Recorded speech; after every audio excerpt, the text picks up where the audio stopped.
Hello, can you hear me? Hi, Anthony. What's going on? Hey, man. Is your audio working now? I think I fixed it. I had to go on the Skype and fix something.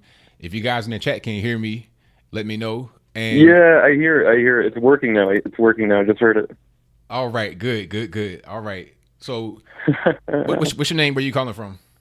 My name is Christian. I'm from Toronto, Canada. All right, Christian, what's going on? Hey, I just got a question, and I know chat's gonna love this. What do you think Trump's gonna do with Canada? Because from what I've seen, Trudeau is ruining our economy, and I kind of feel like Trump has to buy our oil that we have. And I just want to, I don't know, anything else you can add to the conversation, whatever you can input onto that. Well, I'm not really sure if I think Canada and United States are we're pretty good. I don't think there will be any kind of dramatic changes from previous administrations that will happen. I mean, is there anything in particular that you would want to see change? Well, I don't want Trudeau in government anymore, obviously, but that's not going to happen for a couple more years. But I want to see a better trade relationship because I don't know if you know, but our economy is tanking. Like back in '08, or even 2012, we were 1-to-1 with U.S. economy on a dollar ratio. But now, for every Canadian dollar, it's 73 cents American. Oh wow, You can see a big shift, from 1-to-1 to 73%. that's definitely a I don't big know, change. man. I don't know. It's getting hard to buy off Amazon.com. You know what I'm saying? Yeah, I can imagine. I don't know. What's your input on this? What do you think? What do you think Trump can do in relationships with Canada? I'm not really sure. To be honest with you, I mean, the best thing I would say would be just to have good relations, but I'm not really sure what he can do as far as the economics. Maybe NAFTA. NAFTA I think is a big problem, and I think that affects you guys as Yeah, well. definitely. So I think that could be something that we definitely work to fix. Hey, you remember when Trump visited Mexico? He mentioned something about having a northern hemisphere, kind of like a new NAFTA, but better. You know what I mean? He wants a whole northern, like North America, Mexico, America, and Canada to unite in not like a globalist state, but more like the greatest trade deals and ultimate unity. What do you think about that?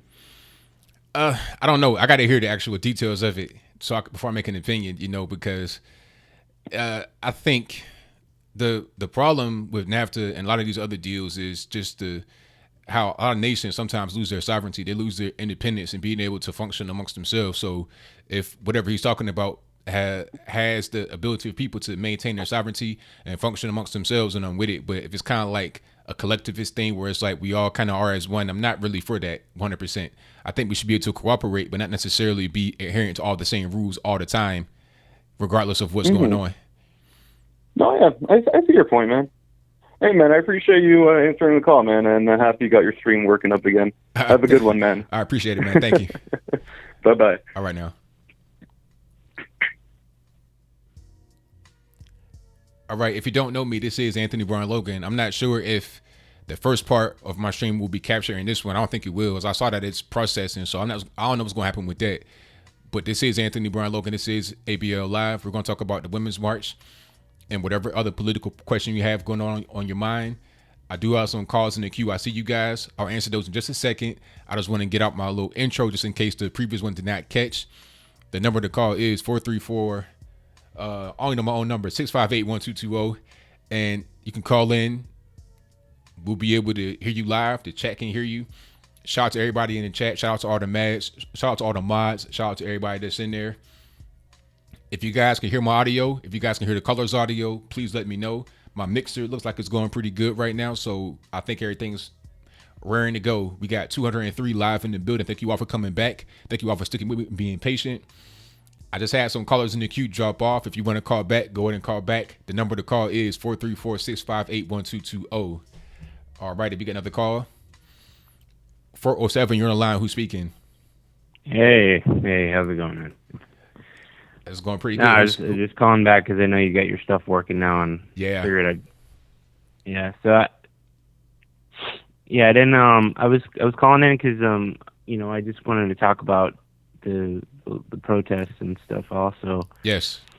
and how something I was thinking about was, is this what happens when propaganda just gets out of hand and the media just doesn't check, um, you know, play their role and really check up on this propaganda. Right. And when it comes to all this, you know, I was listening to Madonna speech and all these crazy liberals in Hollywood, and the stuff that they're spouting is just so ungodly incorrect, and it's just they're spouting myths, and it amazes me. Is this what happens when propaganda just gets out of hand? And I'm afraid that people are just going to start getting more violent too. Hopefully, you know, within 6 months or so, people are going to see that Trump isn't this devil man, or whatever. But it's kind of it's pretty frightening, man. Yeah. I mean, the whole thing with all the marches and protests, I don't think there's really any kind of core issues. I've asked people, I asked this question on my social media. A lot of folks got triggered. They got triggered to the max when I said, "Hey, what is the actual purpose of the march?" Nobody really seems to be able to answer that question. People have like hyperbolic responses. Oh, we need to fight for this and fight for that. But what is a march going to do to actually fight for anything? And the truth is, in society, a lot of times women have more rights than men. I think that society is not perfect for anybody, whether you're male or female. But at the end of the day, what rights do you really want, and how are you going to accomplish it by being out there marching? And a lot of the lies that are being said, like you said earlier, a lot of the lies don't help. If you want to give a reason, give a reason that actually exists, or something that actually has a root in reality and not just lies. Right. Yeah, so Right. that's pretty much it, man. Yeah. Yeah. And I'm just wondering too, like, are we gonna see? Because somebody in the chat was bringing up somebody. I don't know anything about the Milo. Milo. Somebody got shot at the one of. I don't know anything. I kind of briefly saw something about. Do you know anything about that? Did somebody get shot at a Milo? Well, all I know about that is, and I think it was in Seattle. If anybody's in the chat Yeah. and knows different, let me know. But I think it was in Seattle. It was at an event. I'm not sure where the college was or where it was, but outside of the event, somebody got shot. So, Right. the SJW took it to a whole new level. A lot of times, those of us on YouTube will joke about the SJW and say, oh, they're getting triggered and they're getting butthurt. But now it's getting dangerous because people actually, now it's kind of Right. like life and death. I mean, you get somebody that gets shot outside of a Milo event. I mean, that's really crazy. And I think Right. that a lot of that kind of behavior is really allowed by people that also will perpetuate false myths at these women's marches and everything else. Right. I mean, all we can do is pray that people come to their senses, and it doesn't get any. It doesn't escalate, continue to escalate. We'll see. Time will tell. People just need to give Trump a chance and just not take things so seriously. I think right now, until he does something, or we definitely got to keep him in check. I'm not saying that we shouldn't, but when the man hasn't done anything to warrant something of this magnitude of protests or this level of anger, it really is just mind-boggling to me. Yeah, man, I'm with you on that, but I'm gonna go ahead and put a pause in you right there. All right. Thank you for the call. I appreciate you. All right, no problem, man. Take care. Same to you. 919, turn your speakers down, please. You're on the line. Hey, what's up, bro? What's going on? Hey, this is Terrence again. Just wanted to call in and say you're doing good on the show, whatever. I appreciate that, man. Yeah, and I want to say about the whole process today. It was kind of weird because they had children out there and everything. One lady got she got pepper spray, and she was using a kid as like a human shield. Wow, seriously? It was really crazy. I don't know what's going on with these leftists, man, but I guess Trump's got definitely has to get in there, definitely has to get control back of the country. It's just like outrageous. I mean, a lot of these people, a lot of these so-called protesters, it's no consequences to what they do. They go out there, use their children as a human shield for getting pepper sprayed. They go out there, they destroy things, they rob, loot, pillage, whatever, and they get like very like slaps on the wrist, and it's really crazy. And it's been like exacerbated because of everything the Obama administration has done the last 8 years. I just don't get the whole protest. I mean, what are you guys protesting? You guys had the last 8 years to do whatever you wanted to do. He pushed through all kinds of things that you wanted, and now you're protesting. Why? I don't get it. It doesn't make any sense. It just people. I think a lot of it, people just want something to do. Really, people just they want to be seen. It's a lot of attention seeking, and a lot of people that are mixed in there, probably getting paid to go out there and disrupt. There's a lot of different kind of forces that combine on one thing, but at the end of the day, something has to be done because it's going to get out of control. It's going to get really, really crazy if nothing is really done to stop it right now. Exactly. I got one more thing to say, and I'm going to let you go. I know you got a bunch of other callers. I just want to ask you, what did you think about the Mark Lamont Hill situation with the whole mediocre Negroes thing? Oh, man, Mark Lamont Hill is a big part of the problem in the black community. One of these people that is like, I forget who told me this. It might have been you in the comments talking about the buffer Negroes. Was that you? Right, exactly. Yeah. I saw that comment, and I was dead on it because that's what they are. It's like, you got the white liberal who is really a big part of the issue that's going on in the whole country, really, not just in the black community. But you got people that are kind of like intersecting between them to prevent them from being criticized and also to be kind of like a gatekeeper for them. And that's Mark Lamont Hill. He's part of the problem. He wants to kind of keep our eye on the wrong ball rather than the right ball. It's like we got to worry about these people in here, these liberals, and a lot of these leftists that are having these negative influences our community. We should be worried about them and not the people that don't even live anywhere near us. But see, Mark Lamont Hill, he's there for that purpose, to create a diversion and shift our focus to somewhere else and just make things bad for all of us. Right, exactly. And I cannot stand these type of guys. He and D.L. Hughley really have pissed me off the last couple of days, man, because they talk about Trump using these black people as political props. But these rich black people, they do the same thing all the time. These rich rappers, they come down to the hood, they shoot a video using these poor black people as a prop. They get in the trailer, they review the video, and then they go back home to their communities where it's all safe, there's no crime, they're around no black people. They're just a bunch of clowns. Very, very well said. That's 100% correct. I can't stand these guys. But anyway, I'm going to go ahead and wrap it up, get you listening to other calls. Hey, keep doing your thing, brother. Appreciate the call, man. Appreciate the support. All right. Thanks, man. All right.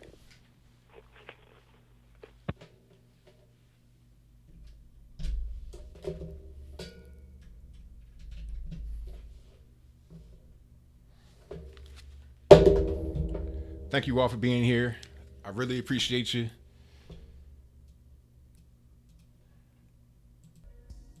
All right, cool. 860, you on the line? Who's speaking? Uh-oh. Don't get cold feet, 860. 979, you're on the line. Who's speaking? Hi, this is Ethan. I live down in Dallas, Texas. All right, what's going on? Was talking about, you mentioned the Milo event that happened last night. Yes. I was watching that live, and I kind of jumped on that and looked at all the local Twitter feeds and everything. According to the PD, there's one person got shot in the stomach. The guy who was shot actually was a protester, and the person who shot him was wearing a Asian male, 50 years old, 5'7", 190 pounds, glasses, and a yellow baseball cap. And apparently they're still looking for him, so it's still an active shooter. And because of all this stuff today with the feminist marches in Seattle, they still don't know where this guy is. Oh, wow. And they don't know what's going on. Yeah, they're still looking for him. So all those, like, it probably was a lot of people around, It probably just wasn't like an isolated incident where it was like a dark alley where there's nobody around. It probably was a lot of Oh people. no, yeah. Yeah, they had like live helicopter feed last night. It was right in the middle of what they called like Red Square on the university. Yeah. And like there was people online talking about it and sharing photos on 4chan and junk. It was like right there, like the guy apparently got shot in the stomach and wandered around for a little bit. It was not like in an alley. It was definitely had something to do with the protest. I kind of suspect that it was probably somebody with concealed carry, I'm kind of suspecting it was something self-defense related because it was kind of an odd situation for it to just be an outbreak for protesters. Okay, so you're thinking it was more like an interpersonal thing between the two of them, like somebody might have been attacked and then somebody defended themselves? Yeah, I mean, we had quick video of Milo's cameraman getting they were throwing the cameras and stuff on the ground early that day, things like that. I wouldn't be surprised if some guy with his concealed carry, if somebody spat in his face or something, would pull it. That's just what I'm expecting, but we don't have any more details. Oh, okay. I see. That makes sense. Anyway, thought I'd just put in my 2 cents. I appreciate that, man, because I haven't really heard too much about that. I'm just kind of like just now hearing about it, so I definitely appreciate your input on what's going on. Yeah, definitely. I mean, it's amazing how much little coverage an actual shooting outside of this has gotten compared to the inauguration violence. Oh, yeah. Yeah, definitely. All right, bye. All right, Dan.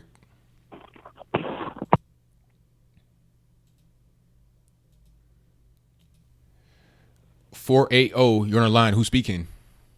Hey, this is Blue. Blue, what's going on? I had a question for you. All right. I was thinking, the guy who got in trouble for the stink bomb incident where he was going to threaten the inauguration with the stink bomb, and then he got in trouble for conspiracy against the president? I did not hear about that.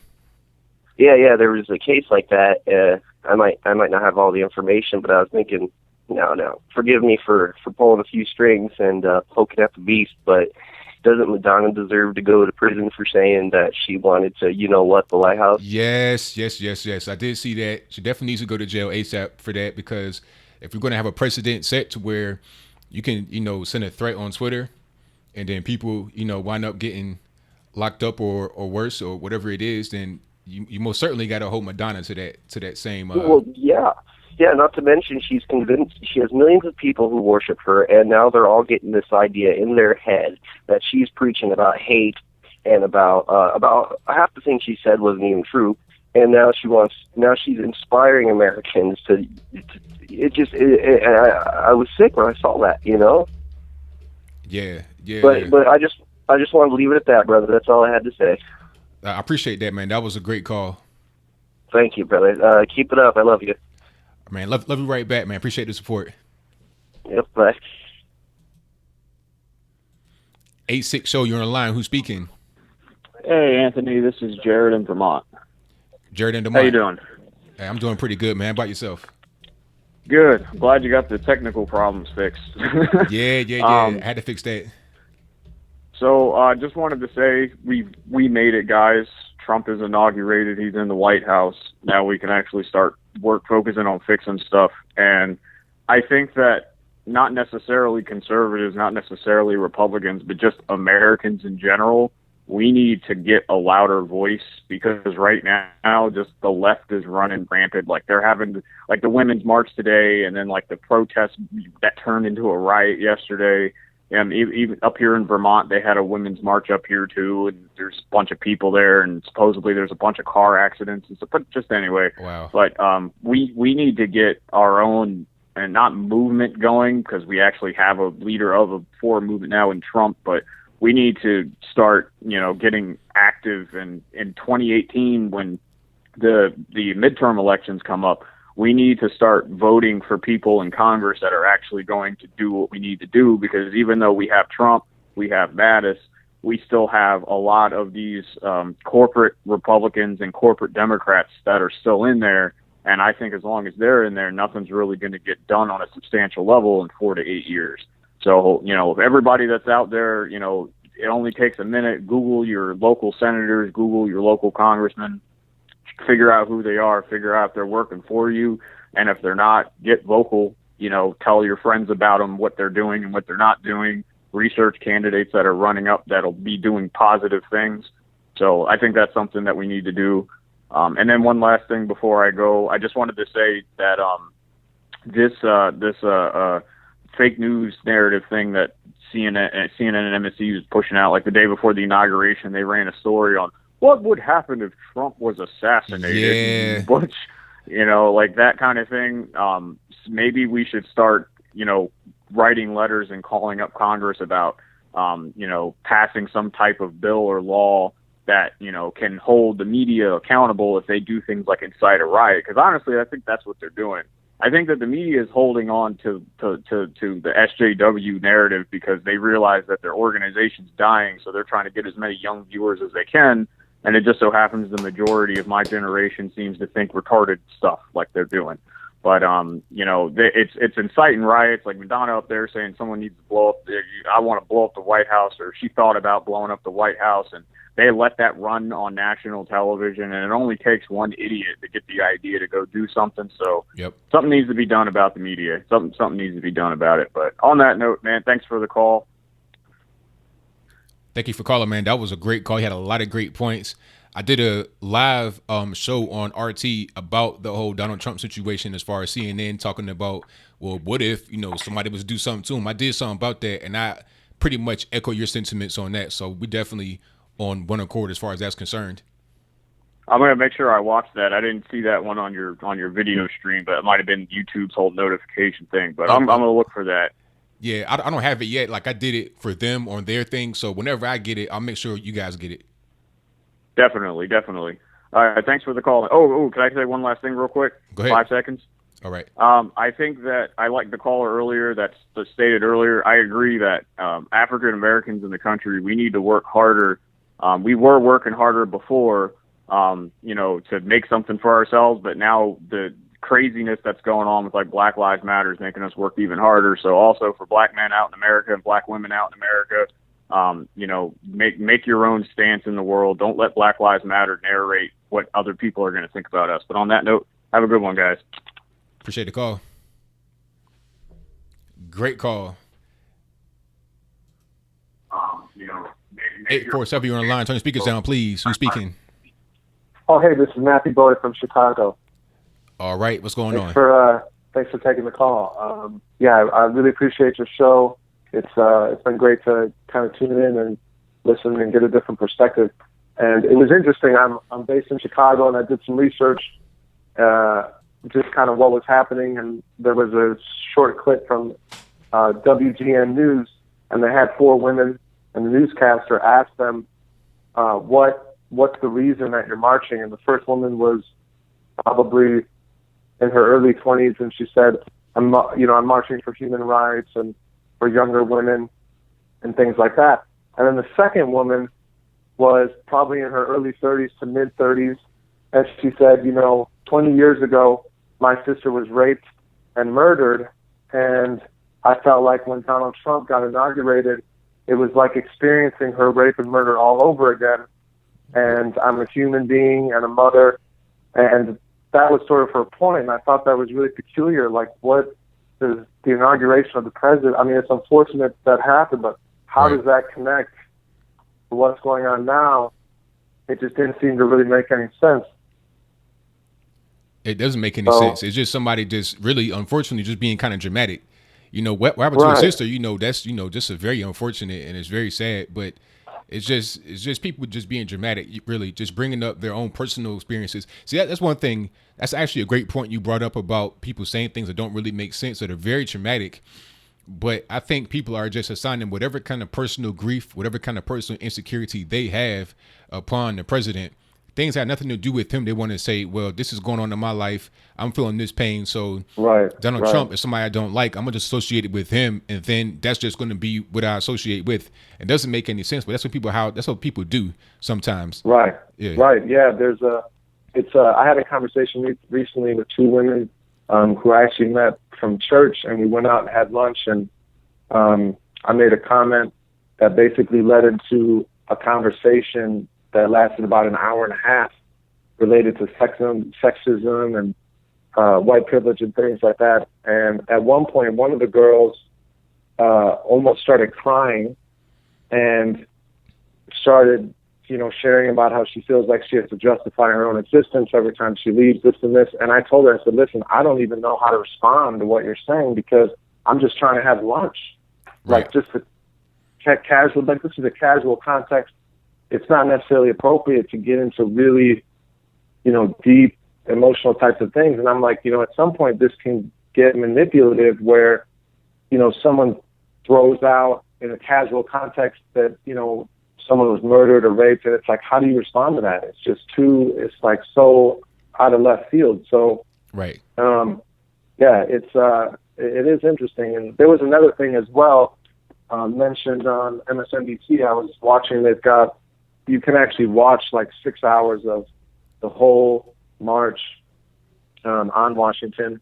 And I kind of wanted to go through and see some of the highlights because a lot of times, even on the news, the commentators speak over who's actually speaking. Yes. So they'll show clips of Michael Moore or Madonna or things like that, and you can't even understand what's actually being said. So you're like, well, what's actually happening? So, but they were talking and they said, this is very reminiscent of when Reagan got elected and the protests that erupted from that. And then they were all like, we all know how that turned out with Watergate and everything like that.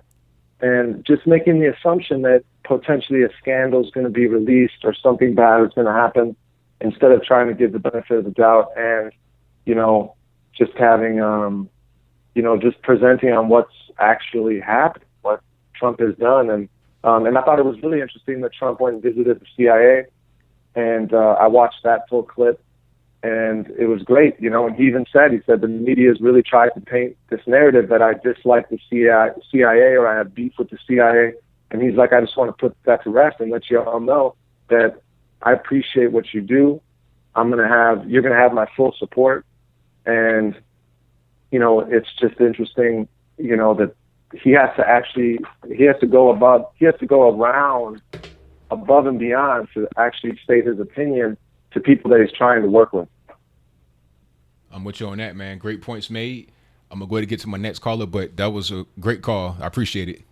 All right. Thanks so much. Thank you. I can do it. 626 on the line. Who's speaking? Turn your speakers down, please. 626. I can't do it, bro. Hello. Hey, wrong number, bro.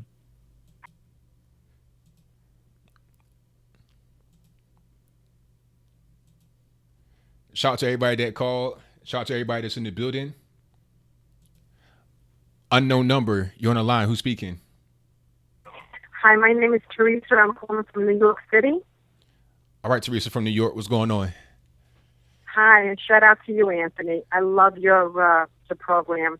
Anyway, I just want to say there's got to be a law on the books where they could stop these protesters from protesting, and the only way you could march is if you have a permit. Because I feel like that these people are out of control, and they're bankrupting the government or the world, the whole America. And because we have to keep paying these police officers, money to go out there and protect the people of this country. And, it's like insanity. And the news media is just, they're the ones to blame, so we have to figure out a way to shut them down because they're the ones, I feel in my heart, that are prompting all this nonsense of people going out there to protest. And, and they keep showing it and lying and putting more fake stuff out there. Yes. And I don't know. It just has to come to a head. Someone's got to do something about it. They have to put in some laws in Washington to just stop this because if they don't, it's going to be a disaster. I'm with you on that. So are you in New York right now? Yes, I'm in New York City, and I hate my mayor. He's the worst mayor that we could have ever gotten. Yeah. When we had Mayor Bloomberg, and the occupier people were like, running rampant. And, we tried to go to work. We tried to take the trains. And we were trying to go to work, and these people were protesting. And they were, damaging, property of, stores and buildings. And we were just looking at them like, what is this all about? what are you trying to say? And the only conclusion we can come to is that they're being paid to go out there and protest. Yeah. Because the mayor that we had was Mayor Bloomberg, okay? And we had different police at the time, police chief, police commissioner. And these people were out there, the cops were out there, and they had these people in check. I mean, it's on TV. There were videos of it and everything. They wanted to shut down the Brooklyn Bridge. They wouldn't let them go through. They stopped them right there and then. And it goes to show you how much power the police department in New York City had. But they don't have that now because they have Bill de Blasio in, right. And he's letting all these people run rampant. So it's making everybody look like, Donald Trump is a nobody, and all these people have so much, control and so much power. They don't have power. The only reason why they have power is because the people in authority that are in that city give it to them. Right. Absolutely. That's my take on the whole thing. Yeah, I'm with you on that. I know that it's tough up there in New York. Trying to move around a very, crowded city. And then on top of that, you got protesters out there running them up, a lot of them getting paid. And there's no kind of penalty for their actions. That's kind of like the whole thing that's going on all across the nation, also in Canada and other countries too.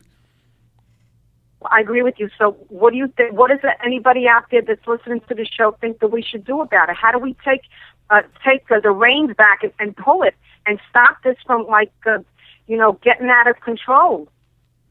Well, the only thing that can be done, I think a lot of people would agree in the chat. And if you guys are in the chat, let me know what you think. But I think that you should just have tougher penalties for crimes. People, they go out there, they protest, they loot, they riot, they do all kind of things, and they get a slap on the wrist.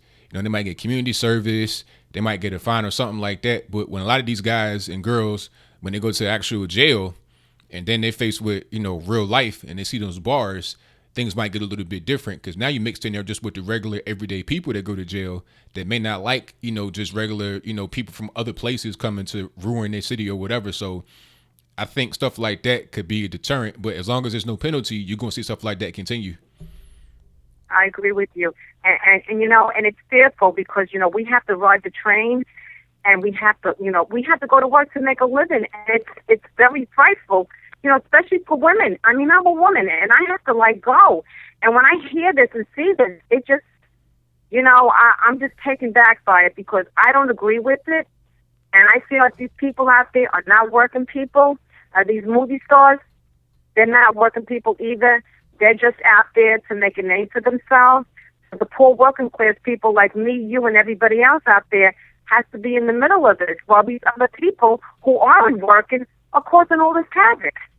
Exactly. I mean, it's crazy. But we have to stop them somehow, some way. We have to stop them. I agree with you on that. Well, on that note, I'm going to get to my next call. Thank you for calling. I appreciate you. Oh, you're quite welcome. And thanks a lot for taking my call. I appreciate it. You have a good night. All right, same to you. Bye-bye. Dina Jones, if you in the chat, if you hear me, leave a message. I can make you a mod if you like that.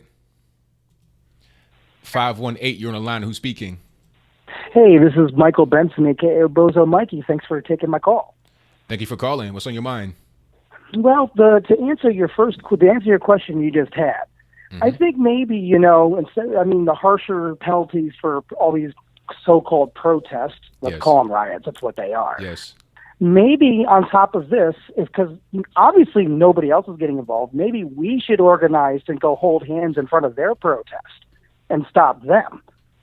I mean, I don't know what else to do. The government don't care right now. The media don't care. The police don't care. What else do you do? Yeah, I mean, I agree, but it's like, now you in civil war. So that's true. That scares me. Now you in civil war. That's and the precursors to that have been coming for a while now, and I think that Obama in 2014 could have stopped the tide, but he didn't because the Ferguson stuff. That's what really started it. There's been race riots before in the nation that may have popped off for maybe a year or so, but now you're starting to see it become routine, and it's normal. A lot of the ways they were stopped in the past may have been seen as kind of mean or inhumane or whatever you want to call it, but at the end of the day, they were effective. Now, I think that those things have to get brought back because if we keep doing the same thing that's been going on for the past couple of years, it's not going to change.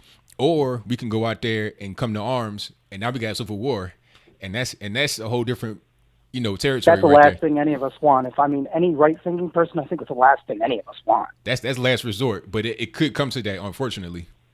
Me and my brother-in-law were talking about this the other day, and it was just like, yeah, there's a civil war coming. I'm like, yeah, who's to stop a third world country from coming in while we're fighting amongst ourselves? This has to stop. It really does. I'm sorry, that's just my fear. And the other question I had for you, just one more. This woman's march. You picked Amy Schumer, who said basically on live TV, if you hold my hand on the first date, you're going to get some. And Madonna, who was willing to trade herself out for votes for Hillary. Yeah. Was there any two worse people to pick to uplift women than these two? For real. Yeah. I'm a clown and I find this funny. Yeah. I'm just like, wait a minute, what the hell? I Sorry, I tagged you in my video earlier. I made a video, although I'm not as good as you. I kind of curse a little bit, but I just had to talk to you for a minute. I love your videos, man, and I thank you. Thank you for the call. Great call. Appreciate it. All right. All right, now. Shout out to all the callers. You guys have been great. I really appreciate you. If you don't know what you're watching right now, this is ABL Live. My name is Anthony Brian Logan. I'm your host. If you are enjoying what you've been hearing so far, go to patreon.com. Put some ducats in my bucket. That's patreon.com/Anthony B. Logan. You can also do a PayPal direct donation on my website. That's anthonyblogan.com/contact. Hit the donate button. Give me $1, $1 million, whatever you got. I appreciate it. Also, go to my Twitter. Follow me on there. Twitter.com/Anthony B. Logan. That's ANTHONY. The letter B, LOGAN. And also subscribe. If you're not subscribed to my channel right now, what you waiting on? Go push the button, the red button, and subscribe. I'm taking a few more calls here. 336, you're on the line. Who's speaking? Hey, this is Charles Francis Johnson. You hear me? Turn your speakers down, please. I'm hearing a little bit of feedback. Oh, sorry, that's the live stream. Yeah, just talk to me on the phone. You can't talk to the live stream. Oh, yeah, my bad. I was surprised we actually answered. I was like, oh, man, I kept calling. Yeah. All right, what's on your mind, man? Well, mainly I just want to thank you because, you do a big service for a lot of us out there that, because of these liberals out there that think, this white guy, this cisgender male, I know it's bad to say, but, I really do. I understand what you mean. You're basically saying, nothing you say matters because you're a white male. It's like you just instantly get dismissed. But, a guy like me, a black male, I can say things that you can't see. See, the thing about it, people want to say, oh, I'm black. I have no power. I have no privilege. I have a lot of privilege being a black male. The things I say, if I was white, I would just, they try to put me in jail. But because I'm black, they can't really do anything to me. They might get a little triggered. They might get a little upset, but they can't do anything to me because then they'd be racist. Oh, yeah. I remember the day after Trump got elected, I was telling this girl about it. She just went off saying that, everybody in this town was racist, and because if they say anything like this, I'm going to beat the hell out of them, and it's just, man. But, I did have a question, though, for this Women's March movement, though. All right. Do you think that a lot of these movements, that it's more like a multilateral, where they say it's a women's movement, but really it's like Black Lives Matter mixed with the feminists and the social justice warriors, and they're really, what they're doing is it's like a kind of like a congressional movement with each other. Because if you look at the feminists, to some degree, you have those that are like women haters, and then you have the ones that are like, oh, well, it's just not women hater, men hater, my bad. It's the feminists that are man haters, and then you have the ones that are like, well, we don't hate men, but we're going to domesticate and enslave them. Do you think that it's more so a movement where they're also trying to unify with themselves? It's a little bit of everything. I think you pretty much hit a nail on the head in your initial part of your statement there. It's a little bit of everything. I'm seeing men out there. I saw a picture of a guy in his uniform, his army uniform, if I'm not mistaken, holding a sign protesting Trump, which is totally illegal. You can't do that. It's against UCMJ. You can actually go to jail for that. So, or the brig or whatever they want to call it. So it's a lot of different people that are involved in it, and I think the spearhead is the so-called women's movement, but it's a lot of other people involved. There's like when they say Black Lives Matter, you got a lot of other people that are involved with it. You might have local little chapters of the so-called organization. I use the word organization loosely, but I digress. A lot of people are in it. A lot of people are in it that do not really fit within that group. They just kind of piggyback off of it and push their own narrative. You start to see little splinter cells of individuals, just doing whatever they do. And I think you're right about your assertion there. Yeah, like when it's kind of when you think about it, like with Mike Pence and then there's those people out there protesting, and then that guy came up and was wearing like a Miley Cyrus outfit and was twerking on top of the bus, and I was thinking, oh, what is this guy doing here? And then I don't know, it just seemed out of place because you see people where it looks like they're just for an entirely different movement compared to another. And then this one, it's just, I don't know, it's insane. Where they'll be talking about Donald Trump as the worst thing ever to happen, and then they'll go off it. Like the women's movement is so disorganized. Like, did you see that thing? I don't remember if it was the Washington Journal or what, where they did the birth symbol, but they actually did the male symbol instead of the woman's. Yeah, I saw that. I saw that. See, they don't even really care, man. They're just putting out these symbols. They don't even fact check. Like they don't. That's what that goes back to the whole thing. It's a little bit of everybody in it. The women just happen to be the centerpiece of it, but the people that are behind it and people that are covering don't even really know what's going on. They don't really care. Yeah, it's insane when you start seeing all the research and the history behind it. Like a lot of stuff, it may not seem like it, but the educational history and these people in academia where it started building up all this stuff. Like when earlier you were talking about those people, those African Americans that they'll start saying, "Oh, I'm here for the black community," and then they'll do all the stuff that's not for the black community. Or when the other guy was talking about those rappers that would go off to these neighborhoods and they'd have no idea, really what these people are experiencing. They make money off these people. I mean, it's just like a lot of this. It's come from like Margaret Sanger and all these people that. It's like, culturally, they built a system to where these people come into these areas and they represent them, but they're not. I mean, right. It's cultural hypocrisy. I mean, like, it's insane how much of the cultural stuff leads back into eugenics and all these race baiters. That, I mean, it's the same thing with the Democrats. When there was originally a lot of people talk about the Golden Girls and all these people that they say silly darn roots, and it was just.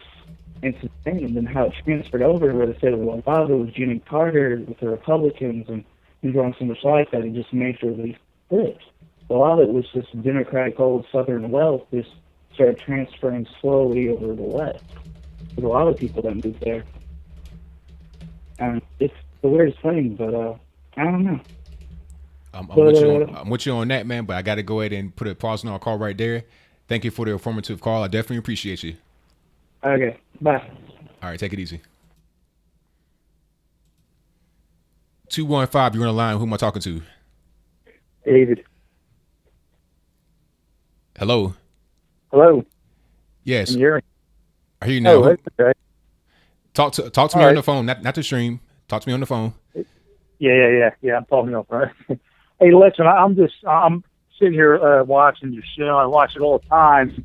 And I'm just thinking is how crazy, I don't know if it's just Democrats or Democratic liberals, some Democratic socialists are always adding on to their name.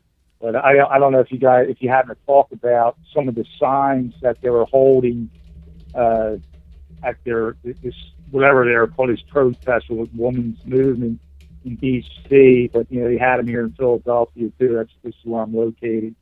And so I thought it was kind of just absolute insanity when I see one girl holding a sign that says, "I'm a Muslim and I'm pro-life." And then next to her, it's a girl with a sign saying, "I'm an atheist and I'm pro-life." And then there's a woman standing behind them with a sign she's holding up that says, "Keep your rosaries off my ovaries." I'm thinking to myself, they didn't want the pro-lifers there when they realized what they were going there for. It was right. Like, something, don't show up. You may have heard of that. But, they went anyhow, and they were kind of protesting their protest like one of the gentlemen was speaking about earlier.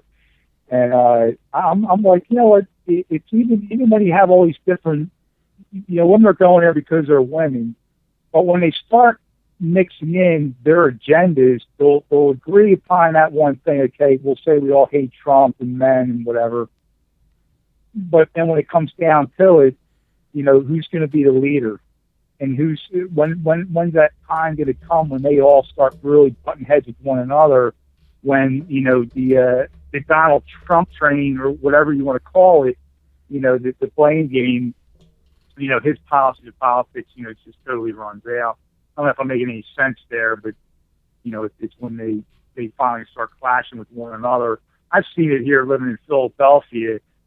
People can agree on one thing, like they didn't like Donald Trump, but they didn't all agree with Black Lives Matter. And me, I'm an outspoken person. I lived in Mount Airy, Philadelphia, which is a really liberal area, and I'm anything but.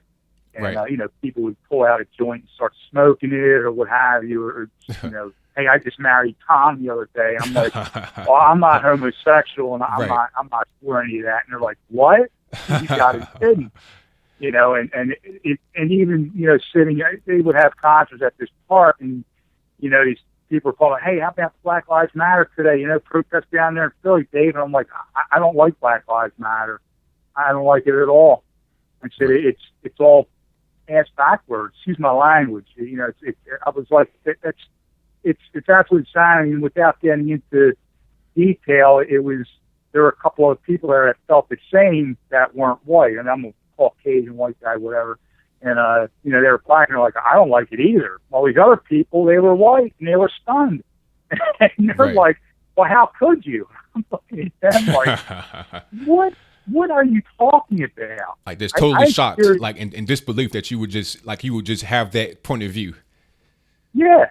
Oh, I tell you, I moved around a lot growing up as a kid, so I dealt with bigotry, racism. I mean, I moved when I was a kid from Jersey to Texas to a farming community with my mother, and believe me, they did not like me because I was a Yankee. I got into a fight my first week of school there, and it was surrounded by kids who were yelling at me, spitting on me, got smacked in the face. Right. It was pretty bad. And that was an all-white community except for a couple black kids, and they thought, damn, man, and we became friends. They're like, man, they picking on you for being from Jersey, being a Yankee, and then moving into Dallas with my mother into the city in a predominantly black Hispanic neighborhood, and I'm the only white kid there. I was getting in fights all the time because I was white and didn't realize it, why they were fighting, fights. But I'm thinking usually, when I'm moving around at different schools and areas, there's the bullies and all, they get to know me, they test me, but then it stops after a while. But at that point, it was like never stopping. But, I learned at a young age, just moving around, meeting all these different people, man. When you have a difference of opinion with somebody, you're not going along to get along, then there's always a fight. But I just had a hard time going along to get along because I didn't like myself at the end of the day. I'm like, man, why am I kissing these people's butts? Why am I, agreeing to what they're saying when inside I'm thinking, this isn't right, You're just being a bunch of bullies. I have a lot of experience with that, so. But anyhow, I don't want to ramble on and take up your show here. I appreciate the call, man. Definitely some good points. But you got a last point you wanted to make? Yeah, and after all that, man, I mean, I tell you, I'm a big, my family is a big mixed salad of people, man. It never caused me to hate Texans or blacks or hate homosexuals or whatever. So long as they're not trying to force feed me their beliefs, I can always walk my own way. But anyway, all right, man.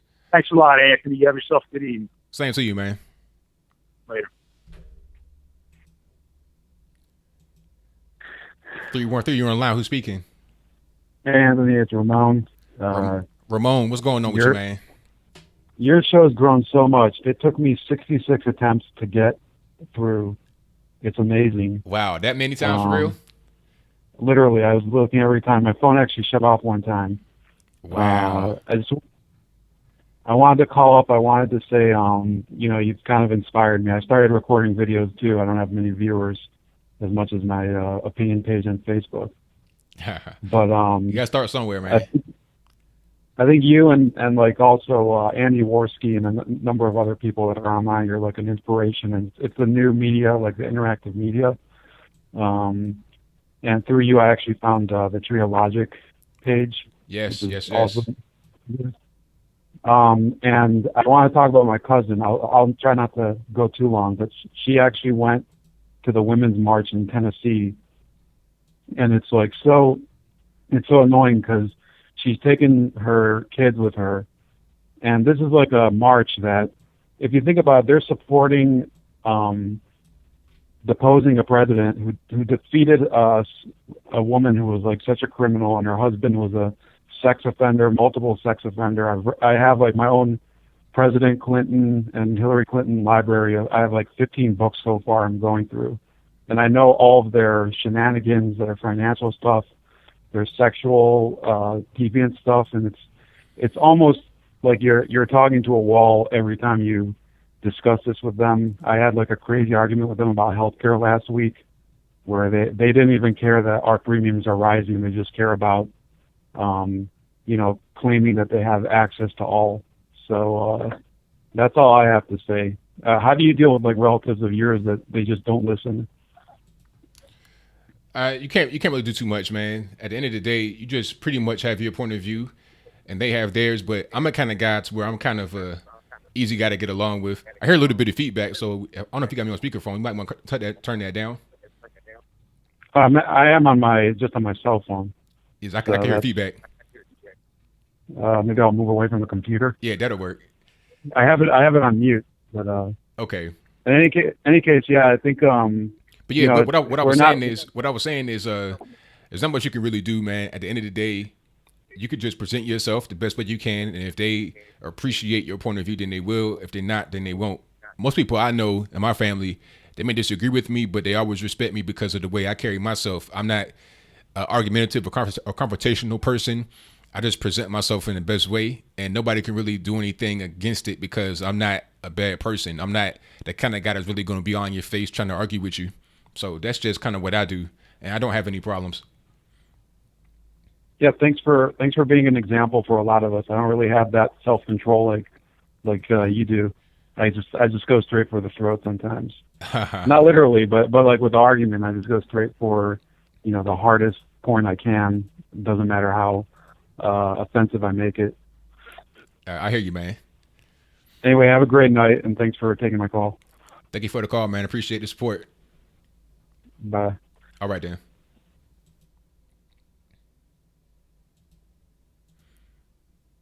All righty.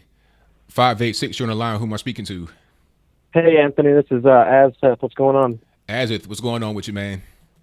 Oh, I had a lot on my mind. I'll try to keep it as short, but I can't make any guarantees. But I wanted to talk about, the lady was talking about in New York, and you touched on it with several people about, in short, what to do with the whole liberal narrative. And Yes. even the guy just talking kind of touched on it, where he's like, you can't keep your cool, you can't keep your cool. And that's the first part of the problem, because what liberals do is they act and focus on emotion and feelings, and they try to bring you to that level. Right. When they can get you out of the logical, common sense point of view, they got you. And I have a brother, he's a hardcore Democrat to the end, and him and I go back and forth all the time. And the problem stems from, I don't know if you get some time, look up, it's something called attribution asymmetry. And in short, it's basically how it focuses on the fact that when you take position on something, you want to look at the other side as wrong. So if you and I both agree taxes are good, but we don't agree on the percentage, we can come to an agreement. We don't think taxes is wrong. But when you have someone who says taxing is wrong, taxing is right, both sides have a tendency to say, okay, I want to look at that person as wrong. Now, when you want to look at someone as doing something wrong, you look at it as bad or evil. You don't compromise with bad or evil. It's not okay. You know what I'm saying? You're not arguing a percentage or a rate or something like that. Does that make sense? Yes. And what I end up tending to do is when I debate these people, the first thing is keep your calm and stick to your points. But one thing that both sides do, and you'd be amazed, all the people listening, take a moment and think about this. When you debate those people, the problem that you have is that you are trying to convince them that they are wrong and you are right. What I spend a lot of time doing is just trying to get people to come to terms with the fact that my side is rational and from a good point of view. So I didn't vote for Trump because I want to hate gays and send all the blacks and Muslims back to their country and all this. And the reason I did it is because of my principles that you may not agree with, but they're not founded on hate. I don't want to hate you. I don't want to target you because you don't agree with me. We spend so much time trying to convince you that you are wrong. You need to see I'm right. You know what I'm saying? And I think that's where we stumble a lot. I mean, I'm with you on that. I think that's a good way to go about it. I think I do a similar thing to that, but I'm not quite sure if it's the same thing. What I do, I just present a real world scenario and just a way that does not really involve politics. I'll talk about, if you talk about illegal immigration, and I talk about it just in a real way, it's like, okay, we have a problem right now with the jobs. Like I just present it in the way they can relate. We got a problem with jobs right now, and people are on the streets. They're really hungry. They're starving. American citizens. So when you're talking about bringing in more people that do not come legally, I don't think that's fair to those that are on the street starving and hungry, and also to those that came legally, because a lot of folks from Mexico and other countries, they come legally, so it's not fair to them either. And it's kind of, it's almost like kind of racist to think that they can't come over here legally. And when you do that, especially to a SJW, they can't really, when you bring up the R word, see, it's kind of different coming from my point of view as a black person, because I can use the R word. If you're a white male, it may not go the same way. So I think the way you said it would be better for you, even though it shouldn't be like that in the country where we base things on race, but that's just kind of what it is. But the way I kind of do things kind of works for me, because I just present things in a way to where it can't really be deconstructed, and it's not really argumentative. I just present a scenario just as the way it is. And I think what you said is also good to do. Well, yeah, you got to have, what liberals tend to do also is they'll exhaust you. So most people have this tendency where, like, it's not even worth arguing with these people. I'm that guy willing to walk into the fire. I'll spend 2 to 3 hours with my brother or his buddies debating these things, right, where most of my family, they're like, oh God, I'm not going to talk to him because I know how he'll be. Yeah. I'll walk into that. I love it. I relish it because I keep a cool head, and I can generally walk away with people. I let them punch themselves out. They come feeling, dump all that emotional stuff. And I'm like, okay, well, how about this? And a lot of them, they don't expect it. It's, right. It's a game with them to make, again, they want, just like a lot of, the right side conservatives are just as bad. But I don't have they tend to be easier to debate with because you debate on the logical level. Right. And they can deal with that. But liberals, they will try to suck the energy out of you till it's not worth it. Right. And I like it. I got all day. I don't have anywhere to go most of the time, and I'll walk into that fire, whether it's on Facebook, whether it's my brother, on the streets. People on the mall the other day, I got in a debate with some person about all this, about Islam, and it's great, when seeing it and coming to terms with that people, and they can look at you. They walk away looking at you different. That's what I go for. I don't care if they are going to vote for Donald Trump. I don't think they will, but at least to know that any white person who voted for Trump doesn't want to send him back to his country. You know what I'm saying? That's right. So I talked your ear off. I appreciate the patience, and keep it up. Great call, man. Appreciate the support. Appreciate the call. Yep, later. All right, Dan. All righty. 775, you're on the line. Who am I speaking to? Hey, this is Don in Reno, California. Nevada, sorry.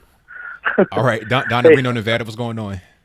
Oh, not too much. Hey, a long time, watcher of your videos. I think you're spot on 95% of the time, and I think that it's good that you have this kind of outlet for those of us who, I used to talk to people on a streaming show a long time ago, and we'd have these same debates. It's like it's a constant rhetoric. If it's not one thing, it's another. It's the new "what do I hate" society is what we're living in nowadays. We will never get past this racial divide until we start getting to know one another. And you being a black man in America, and me being a white man in America, it really makes me sick every time I talk to somebody. I love telling jokes, and I love making people laugh. Sometimes you have to find what type of person they are to tell certain jokes.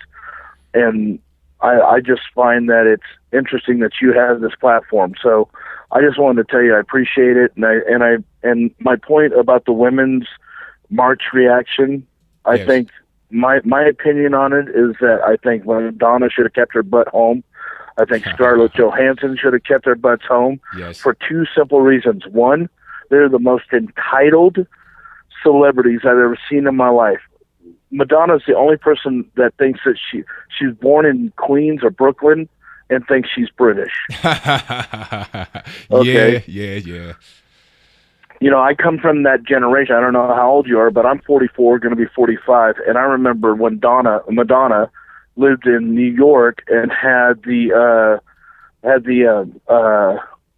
Queen's accent, and now she has the Queen's accent. Great joke. Great play on words. You know, yeah. So I mean, I wanted to tell you I respect you. I appreciate you. I do follow you. I am subscribed, and you know, I look forward to many other future videos on the politics now. And you know, I used to never be into politics, and until Donald Trump ran for president, that's when the first time I really got into politics. And I'll tell you what, from a historical aspect, I think yesterday was the greatest day that our country has seen in my lifetime. And the one major thing that has happened in our society is, growing up, all I ever heard was this country should be run like a business, and because it is a business. And when Ross Perot, Mr. America, I'm running for president, 5 minutes later, America, I'm not running for president.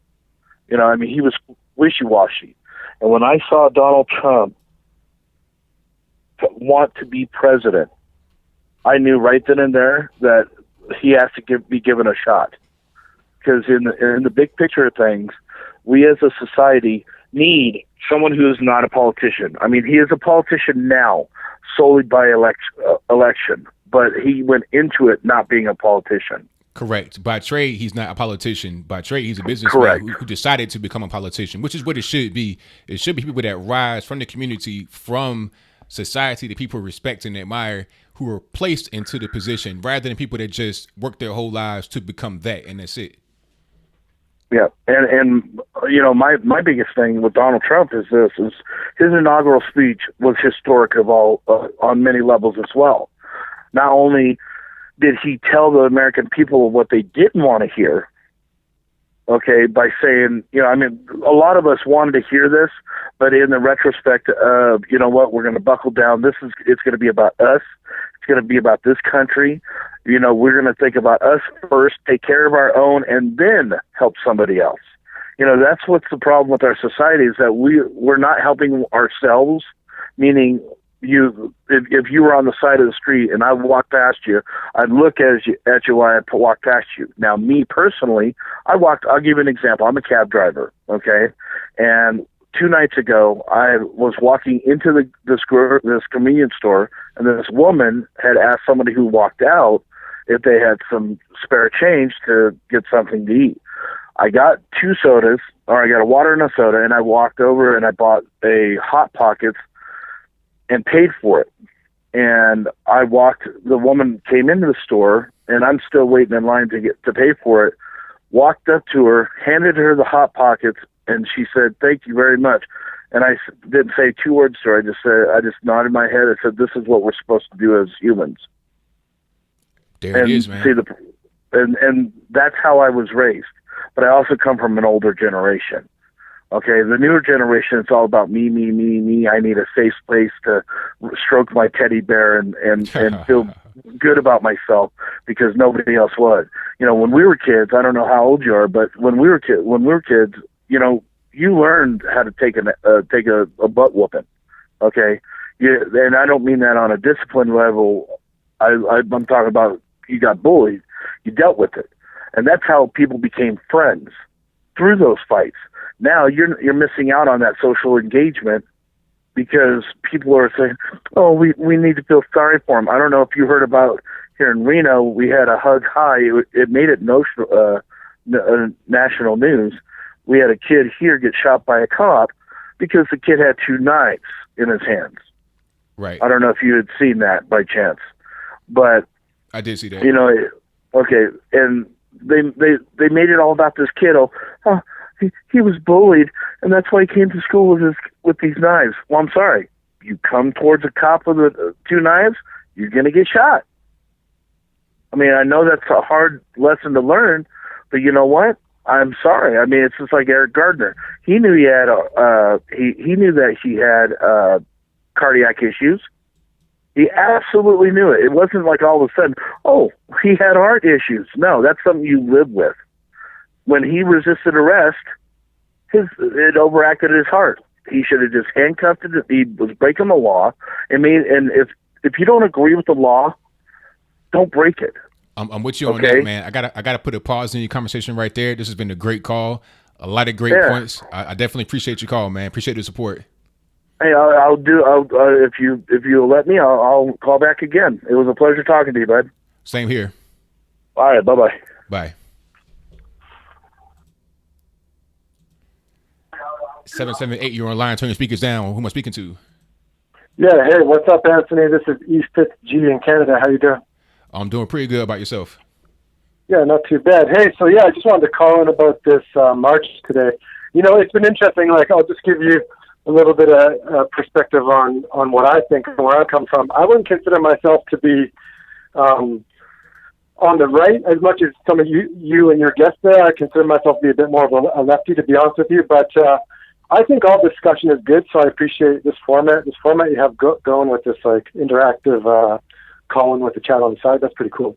So yeah, it's interesting. Like living in Canada, so I get up today, and I wasn't really expecting the march, and I can see all these people that I know going downtown to march and take part in this. And, you know, like, I work in tech and the web and marketing and stuff like that, so I work with, like, a lot of young girls, 20 to 30, and I saw so many of them going up for this march today, and these are smart, you know, young girls that I respect, and it's just weird. I feel like I don't really know what to think, you know, and I feel like I can't express what I think, because to do so, I would just be painted with this brush, you know. So even up in Canada right now, as a lefty, I'm starting to see how ridiculous some of this stuff is.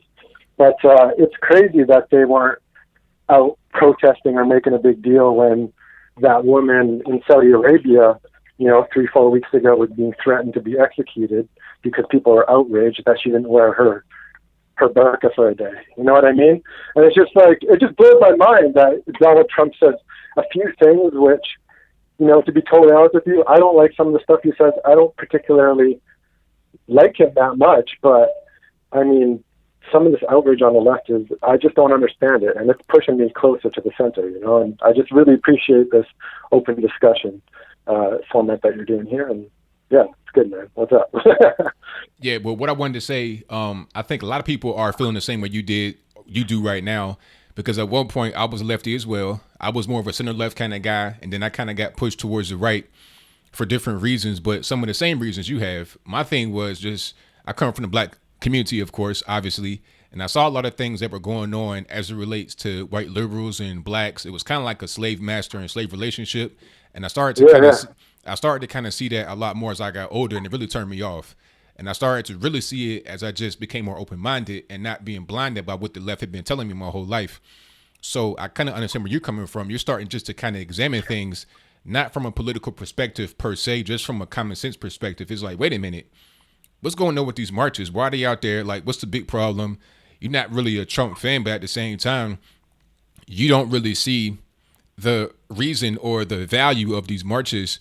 And I think most people that look at it objectively from a common sense perspective, not even from a political perspective, they got to come to the same conclusion, if you're being honest. Yeah, no, that's interesting. And like, I don't know, I mean, maybe I could get your thoughts on this, because, you know, part of me, again, coming more from the left, you know, just going back to your caller before, he was saying that the lefties tend to get all emotional and everything is about these feelings. You know, I was thinking while he was saying that I think that maybe that is important, right? To have a part of you that is not completely logical and not completely just XYZ, so XYZ. Like, you need some heart, you know, and you need to just like feel a certain way, and that's part of being human too, right? But there needs to be this balance, and the left is like just has no, their logic is just all screwy, you know, and I don't know, I just think balance is key. I don't know, what do you think about that? You seem like more of a logical guy. I'm sure you have a big heart, you seem like you do, but what do you think about that need for balance between, you know, expressing like something and having a little bit of heart about an issue, but then also needing that logic, and that, you know, you need to think through things and have a logical, rational discussion, right? Well, I make my comment pretty short here, because I got a pretty important call that's on the line. You're important as well. Sorry, bro. Yeah, you're important as well, but this call is kind of a different call. But I think people just need to look at things from a common sense perspective. Like I said earlier, just look at things from a common sense point of view. Don't just look at everything just from an extremist or really dramatic or just something that does not make any kind of sense. Just step back for a moment. Everybody just step back and just take a moment to think. Just pause, take a breather, take a deep breath, and just think. Does this make sense? That's the key, man. Yeah. Right. So I'm gonna pretty much leave it at that, man. But I appreciate the call. Yeah, Thank you, thanks, bro. Thank you. Thank you for calling. 966, you're on the line. Who am I speaking to? Hey, Brother Anthony, how's it going? It's going pretty good, man. How about yourself? I'm fine. This is Osama from Jeddah, Saudi Arabia. Well, someone from Saudi Arabia, man. What's going on? I know you wanted to talk about this. You know, I gave you a shout out. I'm not sure if it came in this stream or the other stream I had problems, but you were asking to do this show tonight. So you know, to talk about the whole Women's March thing. So I know you got a lot to say. Well, I was there from the beginning. I said somebody was wearing a pink shirt. Okay. That's why, you know, it didn't work. Anyway, right. Concerning the topic that you're talking about, which is the march and everything, I read this article about the march, and I was really surprised when I saw one Muslim female wearing the hijab, and, you know, she was marching with them, and also one of the organizing, you know, for the march, one of those organizers is a Muslim. I was, you know, surprised. How come you are protesting and you are marching there and asking for women's rights and wearing your hijab, which is an Islamic thing, and it belongs to Sharia law? That doesn't make sense. Right. So you're saying like that's kind of incompatible to be marching for women's rights while wearing the hijab, which is part of Sharia. Exactly. So if you need hijab, then go back again to Muslim countries, come to Saudi Arabia, go back to your country, or do whatever. But marching there, this is a question mark. And also, the one who's, you know, organizing, really, you know, I kept in my mind. I said, what are they doing? Are they following a foreign agenda, or I don't know what, you know, I don't know what exactly, you know, they are doing. But it happened. This is this is the first thing that came to my mind. What is she doing? And I was really also surprised it was there in America, a couple of cities, from the east to the west. It was in London, it was in Paris, it was in Mexico, it was in Amsterdam. Everybody's marching for women's rights. I respect women, and Islam respects women. But I think there's an agenda, or there's a hidden agenda behind all of this, especially when I saw John Kerry also was in the march. I said, What is he doing? Right. Okay, what is he doing? So, I don't know, man, but I think there's a hidden agenda behind all of this, and this is a reaction for Trump being in office. And congrats, really, I saw the coverage. It was outstanding, man. Day before yesterday and yesterday, man. I really appreciate your good job, man. Yeah, you killed it, man. Appreciate that, man. And there's also one thing concerning the war on terror. Yesterday, 24 hours yesterday, our heroes, Saudi special forces, took over in 2 locations the terrorists. There was an explosion there. The cowards, if you allow me to say that, the cowards blew themselves when they were cornered, so they don't have nothing to do. So they blew themselves. This is suicide. There's nothing in Islam says you have to kill yourself because this is suicide. So they are not Muslims. We don't consider them Muslims. If you blew yourself, that's suicide. That means you're not Muslim, because Muslims doesn't act the way they did. This was yesterday. It was in 2 locations, also here in Jeddah. So I want to say, I want to thank God first of all, and I want to thank those who are there fighting terror. Those are our heroes, and Saudi Arabia is fighting terror too. So I want to ask you a question because I got a lot of callers, I got a lot of viewers they may think different things about Saudi Arabia. You know, we watch the news, we see different kind of news sources that tell us different things about Saudi Arabia. Now, a lot of what we think over here is that Saudi Arabia is initializing the terrorism. Do you want to kind of clear that up? Well, believe me, we are fighting terrorists like everybody else. We are suffering from terrorists like everybody else. It's not Islam. We need to clear this thing out. We are fighting terrorists. We are the first country that funded the war against terror. Saudi Arabia was the first country who funded the war against terror. We are fighting terror, but nobody's covering that. Nobody's asking about Saudi Arabia. Everybody's talking about Saudi Arabia. Did Saudi Arabia that? No. Saudi Arabia is fighting terror. Saudi Arabia is against terror. All Saudis are against terror. We don't care about those radical Muslims or radical Islamists. They are whatever they act they're doing outside there. And please, please, please, my friend Americans. By the way, I was raised in the United States. By the way, Anthony. Okay. I was there in Virginia. I was there in Chicago, Illinois, Toronto, Phoenix, Arizona, St. Louis, Missouri. I've been there. Okay. So I know how Americans feel, especially during the 9/11. Man, when it happened, I was like, man, I was really pissed off. Excuse my language, but hey, I have friends there. I grew up with people there. I have my classmates there. I have my friends there. So not all Saudis, or not not the whole Arab or the Muslim or the like the other media or some media used to talk about Saudi Arabia or Muslims or so. No, people need to read. People need to look. What is the truth behind all of this? I'm asking you to read. Have your chance. Find the sources. Not every. By the way. Oh man, we lost you. Sorry about that, man. I didn't. You see my hands. My hands were just like this. I didn't push no buttons. I don't know what happened, man. But if you can call back, I'm gonna take some more calls right now. Thank you for the call, man. I definitely appreciate you. You know, I get in kind of mixed comments in the comment section, but that's okay, man. I want to be able to have everybody on to give their point of view. It doesn't matter where you come from, what kind of walk of life you have. I want to be able to get everybody's perspective, and then you're able to kind of draw your own conclusion. But I'm gonna go into the next caller right here. 804, you on the line. Who's speaking? Turn your speakers down, please. All right. So my problem is, you mentioned the Black Lives Matter, the African history. So with that, if you really look back in history with the Democratic Party and you look at Detroit, and I want to focus on that, that's what you're seeing for the pitting of the black community, right? I don't understand. I don't understand your question. You might want to kind of like. All right. Okay. I'm elaborating on what you're saying. The African Americans, how we're voting Democrat, the constant debauchery, the riots, and things like that. The Yes. Black Lives Matter specifically. Yes. So if you were to look at it historically from 1865 on to here, blacks have been voting Democratic and Republican. But yes, the majority of the abolitionists, the majority of the anti-slave abolishment, the majority of the feminism, the original feminism, were Republican, correct? So, well, I mean, at what point do you?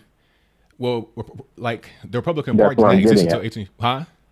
That's what I'm getting at. Okay, so I want you to go ahead and get your whole synopsis out, and then I'll respond. Sure. What has happened is, especially with this election, if you look back in history, the KKK, the Democratic Party, the liberals, whatever they've done, they've kept the black people down. They originally were racist. They are still racist to this day. Yes. And if you look at the tactics, like you said, the slave master-slave relationship, there is a giant plantation in different form. At first, we had the physical plantations where you produce cotton. Then you have the mental and political plantation, which we're facing today. Yes. So if you look at cities like Detroit, Chicago, those are liberal cities. They've been liberal cities for over 52 years. Correct. So if you were to put a Republican in, it will grow. Prime example, GM is coming back to Detroit with Trump in office. Right. And this took, what, 2 days? Yeah, And pretty much.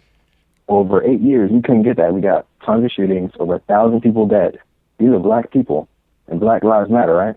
Right. Exactly. So if you and I are Uncle Toms, then what are they? If we're voting Republican and we're Uncle Toms, what are they if we're voting Democratic?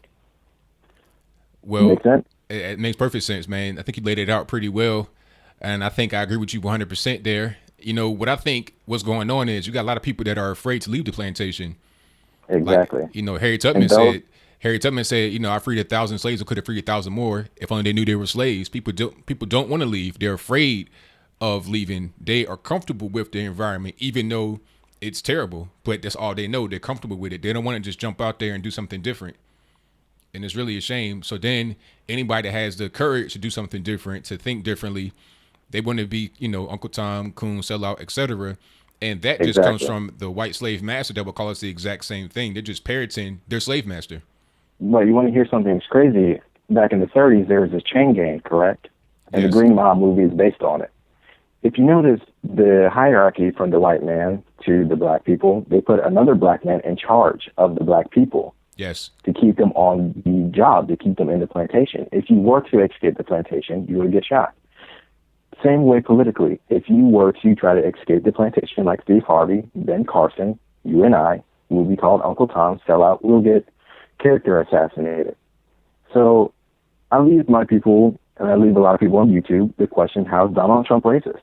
How is he a bigot? How is he hurting the American people? You know, if you think of these things, especially with my age generation, I'm not at 20 yet. If you think of these things, you can find the logical fallacies within their arguments, the straw man fallacy. Right. So what is going on? I'm saying this for black young men like me who are 19, 20 years old, even younger. You need to go read. Reading is key. You're going to have to read and learn history. It's not the Republicans who are racist. The Republicans didn't destroy Detroit. The Republicans didn't destroy the democratic process. The Republicans actually helped the people. These were the original social justice warriors. Yes. There was no big flip. It was just a change in rhetoric. That was it. The Republicans have been saying the same thing for the last 200 years. Why are we taking a blind eye to it? Hey, man, you hitting bombs out of here because I've been saying the same thing. People try to tell me there's a party flip, and you know what? I'm not sure if you saw one of my shows. No big switch. Yeah, it was no big switch. McCarthy. Right, and I'm not sure if you saw my last show where I talked about this with this white liberal that tried to argue me. He tried to tell me that it was a big flip, and see, that's kind of the slave master thing. He's trying to tell me, no, it was a big flip. You guys, you changed. It's like, no. You know, I know what happened. I understand the history. And that's kind of the relationship they try to have with the black community. And I start to notice that as I got older, man. But see, you are pretty young. You already got it.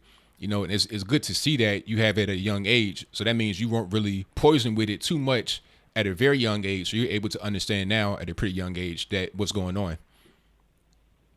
One of the comments said I'm black in Detroit. I'm actually in Richmond, Virginia. I'm actually the commentator who got frustrated with trying. But what I'm saying is this was the important message. And I really want to get out there with the people. Hey, go out there, innovate. Go out there and read for yourself. Okay, you have to read. It pays to read. Yes. You have to get the literacy. I remember working with Governor McAuliffe trying to get the voters' rights advocacy. I remember going on the east side of Richmond, going towards Norfolk, and seeing the ghettos.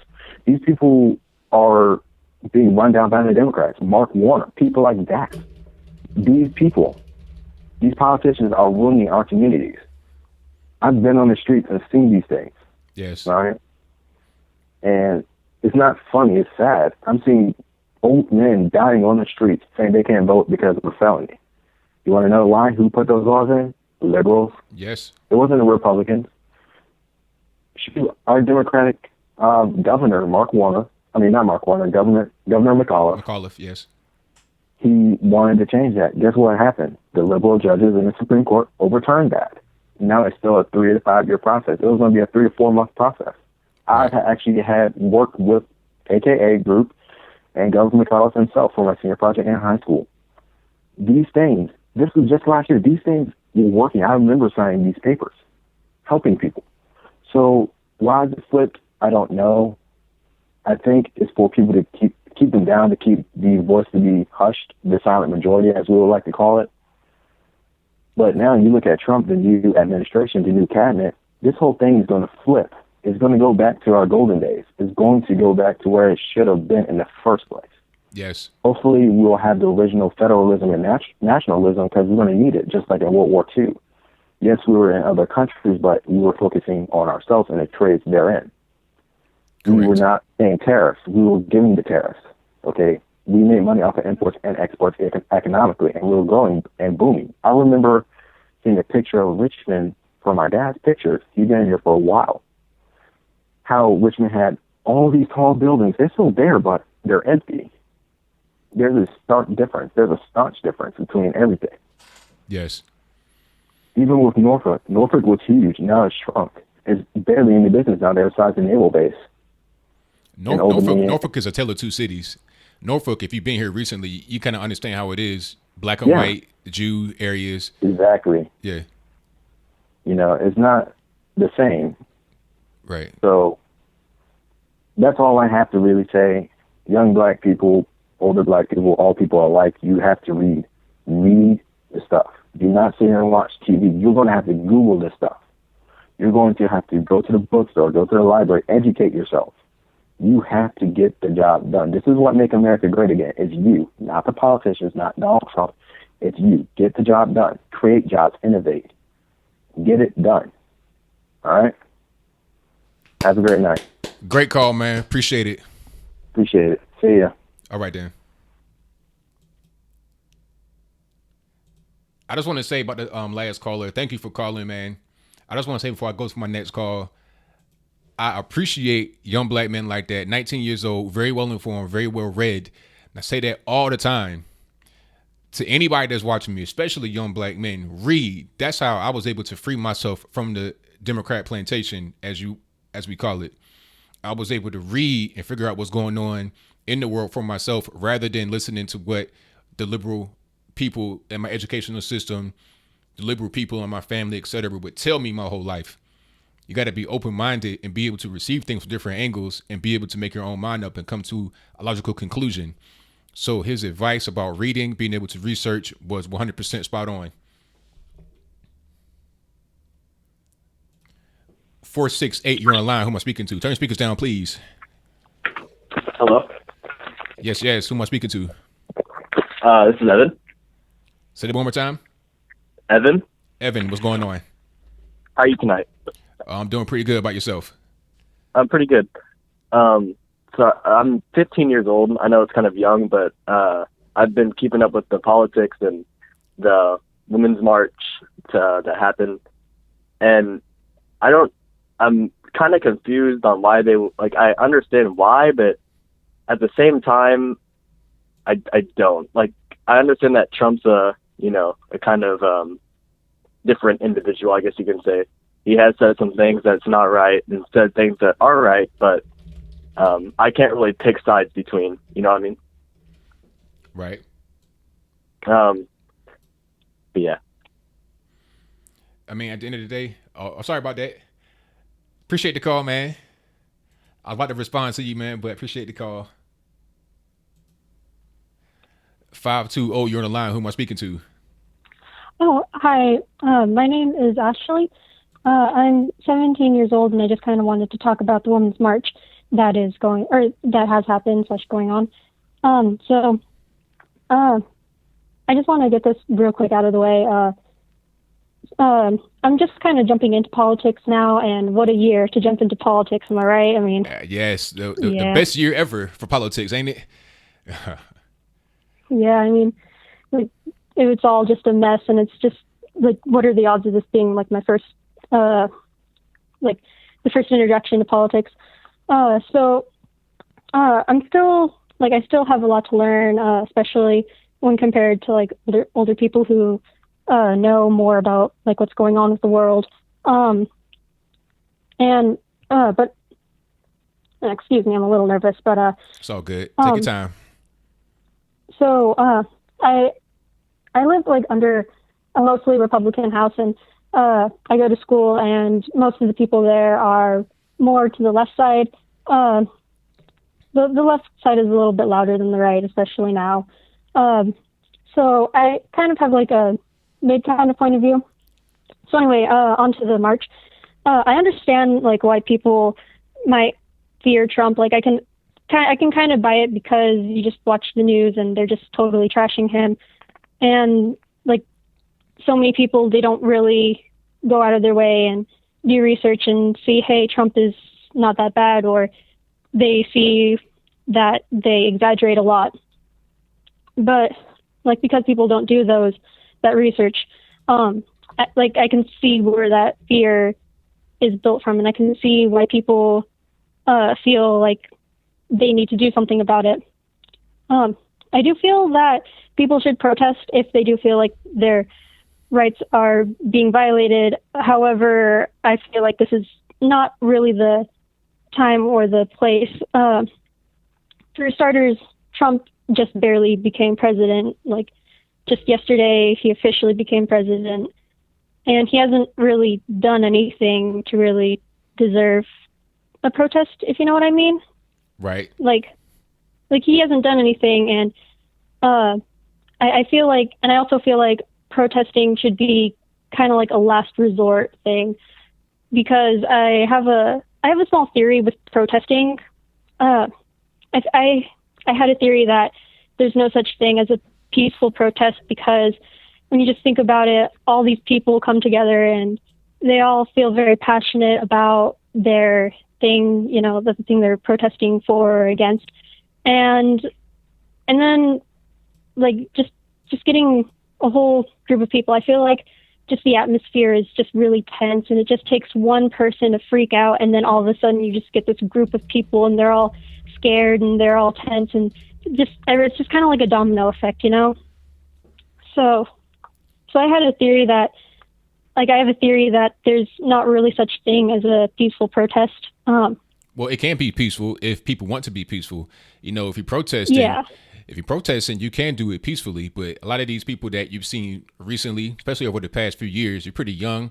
So you pretty much have mostly seen a lot of the violent protests, not so much of the non-violent ones. And there's other ways to protest that do not involve being out there in the street chanting, screaming, hollering, hooting, and all that kind of stuff that they've been doing recently. You can protest by like a boycott. You could just simply not purchase something. You can not support something, not go to a place. There's other ways to protest other than what people are out there doing, damaging things, rioting, looting, and pillaging, etc. Yeah. It's kind of funny, like nowadays, like most protests, like they just go downhill, and like correct. Like one thing goes wrong and all of a sudden it's not peaceful anymore. Like they start out peaceful, but they just don't really end that peaceful. So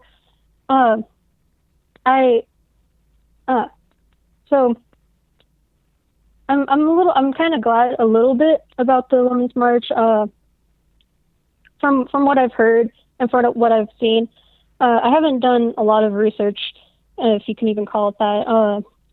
According to Twitter, which is my research, it seems I'm gonna need you to look a little bit deeper than Twitter, but that's okay. Go ahead. Yeah. It's the protest. It seemed pretty peaceful from the people who were there. They said that everything was pretty nice. Like there was not much yelling, not much, like it was really peaceful. So that's one thing that I'm kind of glad with. Unlike when Trump was first officially president, I heard that there were people outside and that wasn't so peaceful. There was more chaos and such. So yeah, that basically sums up what I wanted to say. Not too much, but yeah. Thank you for the call. Thanks Definitely appreciate it. Thank you. I appreciate you calling. Yeah, thank you for having me on. All right, then. Have a good night. Same to you now.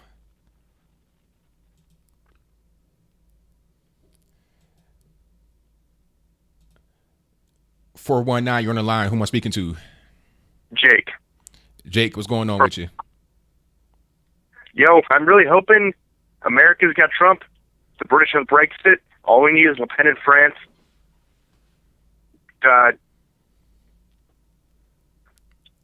I'm with you on that, man.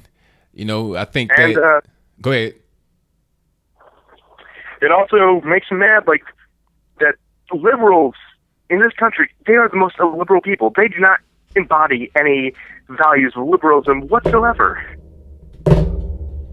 Yeah. And I'm really optimistic. And for the upcoming Trump years, I'm hoping maybe we'll see some of these unprofessionally conducted wars and these, pinpricking strikes, these overthrowing dictators going to threaten us. I'm really hoping to see an end to that. That's my biggest concern. Yeah, I mean, I think that we'll be able to eradicate a lot of those different things. And I'm really looking forward to probably some lowering taxes. I personally don't pay myself. I'm only 17, but I mean, I'm coming of age soon. Oh yeah, you'll be getting there, man. I'm 32, and taxes are crazy. When you really start getting out there in the world, especially if you're self-employed, you got to pay all kind of taxes. And then if you become a businessman and start to have employees, good night. But Trump has already said he's going to reduce the tax rate starting this year. So if anybody's listening, your taxes will change this year. They will go down. There's a new tax rate. I think that's on Donald Trump's website of the new tax rate, because the way it is now, or before Trump came into office, you had different brackets, and depending upon your bracket, the amount of money that you make on a gross level, that would determine how much your income you pay in taxes. And for many Americans that kind of fall within the middle class, our tax rate will decrease. So that's definitely a big plus for us that really got to pay those taxes come tax time. And guys, I got to write a check for 5 figures. Yeah, it gets kind of expensive. Sounds beautiful, just those. Yes. Well, it makes it. But I think that's all I really had to say, and I guess that's all. Appreciate the call, man. Thank you. Thank you. All right, then. Take it easy.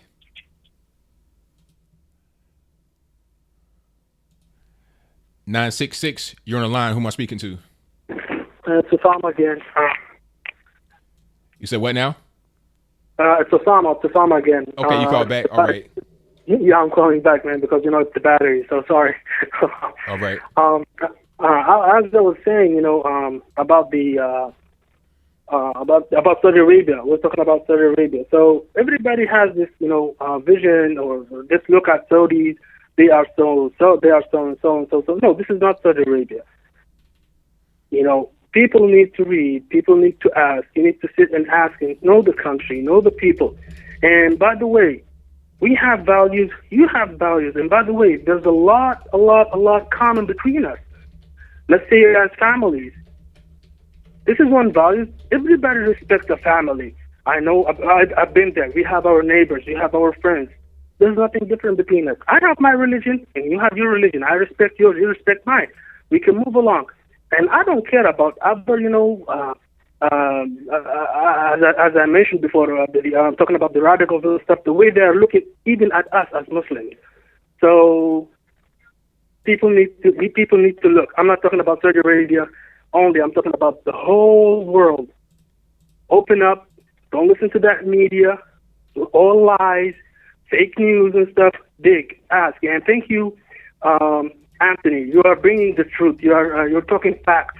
You're showing everybody what's right and wrong. Even there in America, things that concerns Americans, I respect that. But hey, sometimes it's not my business. I know it's an American issue. I respect that. But once it's outside or it's international, of course I'm going to talk. If I saw something right, hey, fine, this is right. If I found something excellent, yay, good for Americans. So this is what everybody needs to look towards fighting and seeking the truth. And I believe that's it. Well, I appreciate you call back, man. I thank you for giving your perspective. People were kind of mixed in the comments if you were reading it, but I definitely wanted to be able to get everybody's point of view so people can kind of hear things from a different perspective, not be in an echo chamber and make their own mind up, man. I respect them. I respect them all, good or bad. I respect them all. All I'm asking is read, find out, seek the truth. I respect it all. The good and the bad comments, I respect them all. Well, I appreciate the call, man. Thank you. Anytime. All right, then. Bye. Bye.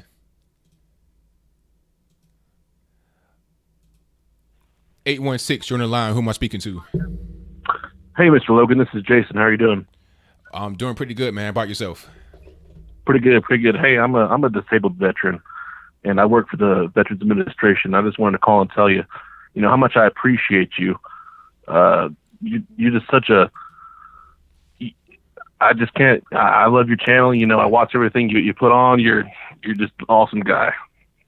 Well, thank you for the kind words, man. I definitely appreciate you and your support. I mean, what's going on here in the country. I think it's pretty crazy. Trump. I don't think he's an excellent guy, but I think he's something change that we need.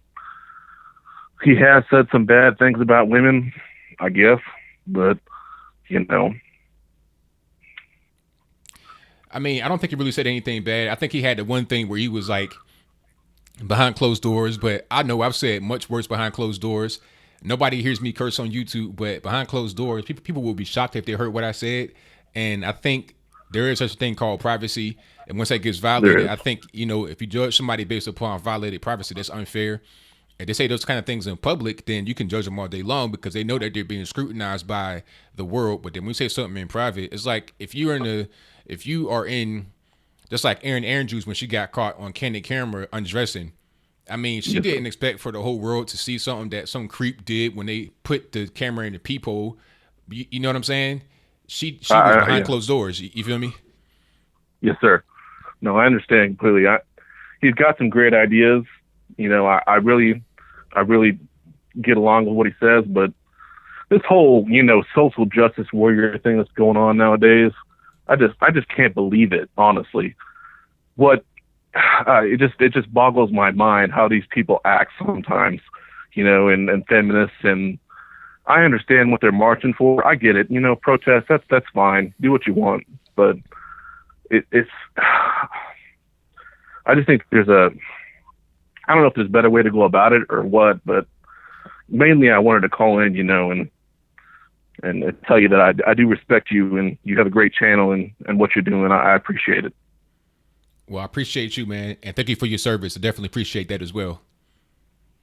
But I won't take up too much of your time, but yeah, I know you got other calls to get to, but yes, sir. Thank you. All right. Thank you. Appreciate it. All right. Bye.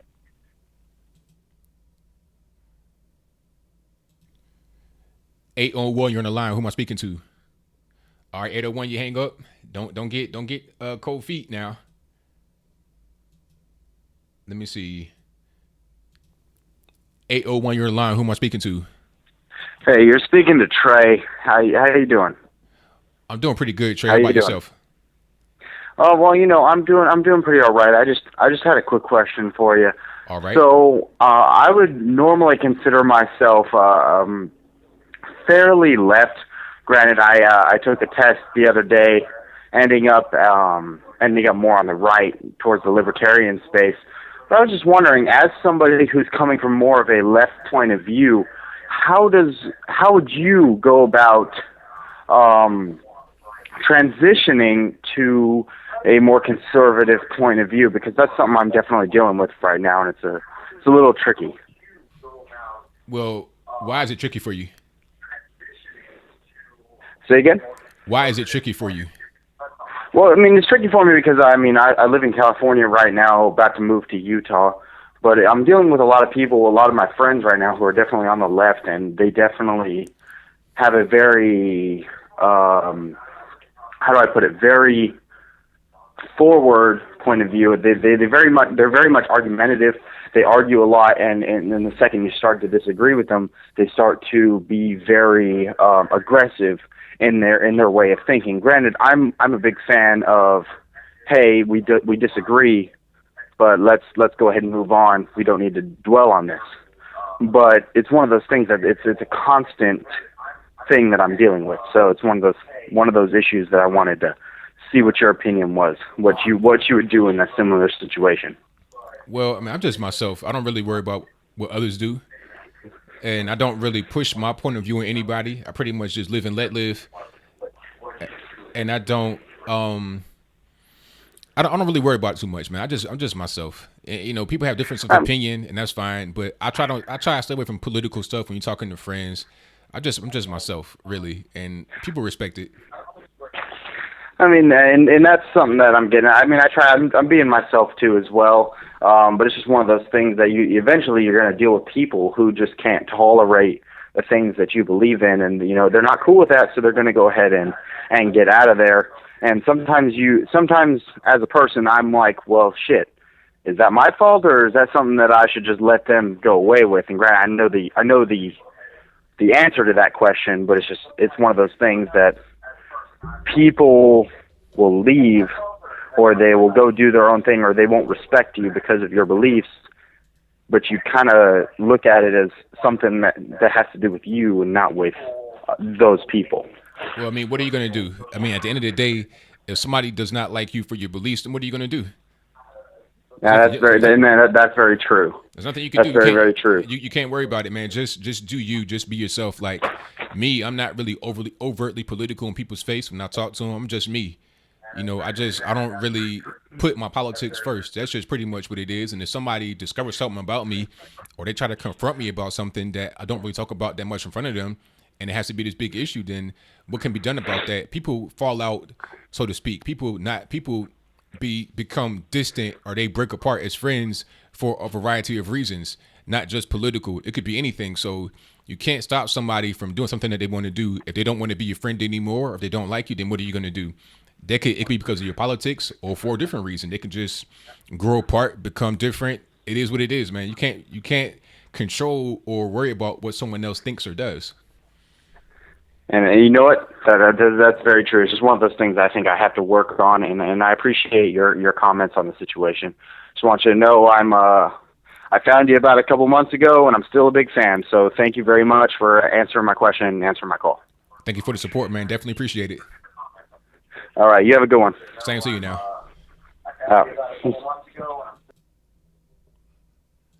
Thank you for all the calls. If you in the chat trolling, stop it. Just like Donald Trump say. Shout out to all the callers. Shout out to all the people in the chat. I really appreciate you. Shout out to Dina. Shout out to Azith. Shout out to KDK if you're in there. Shout out to everybody that's in the chat that's a mod. Shout out to all the people that support. If you don't know, my name is Anthony Brian Logan. If you're just now coming into the chat, this is ABL Live. Thank you for joining me. If you're not subscribed to my channel, click on that red button right beneath this video and do so right now. If you're not a Patreon supporter, go to my Patreon right now and become a patron. Put some ducats in the bucket. That Patreon link is patreon.com/Anthony B. Logan. That's patreon.com/ANTHONY, the letter B, LOGAN. Follow me on Twitter, twitter.com/Anthony B. Logan. Go to my website, check out a little bit about me, get triggered. Check out my graphic design work, which is what I do during the day. And also leave me a donation on anthonyblogan.com/contact. And that's all I got from my promo stuff. But let's get back to the calls.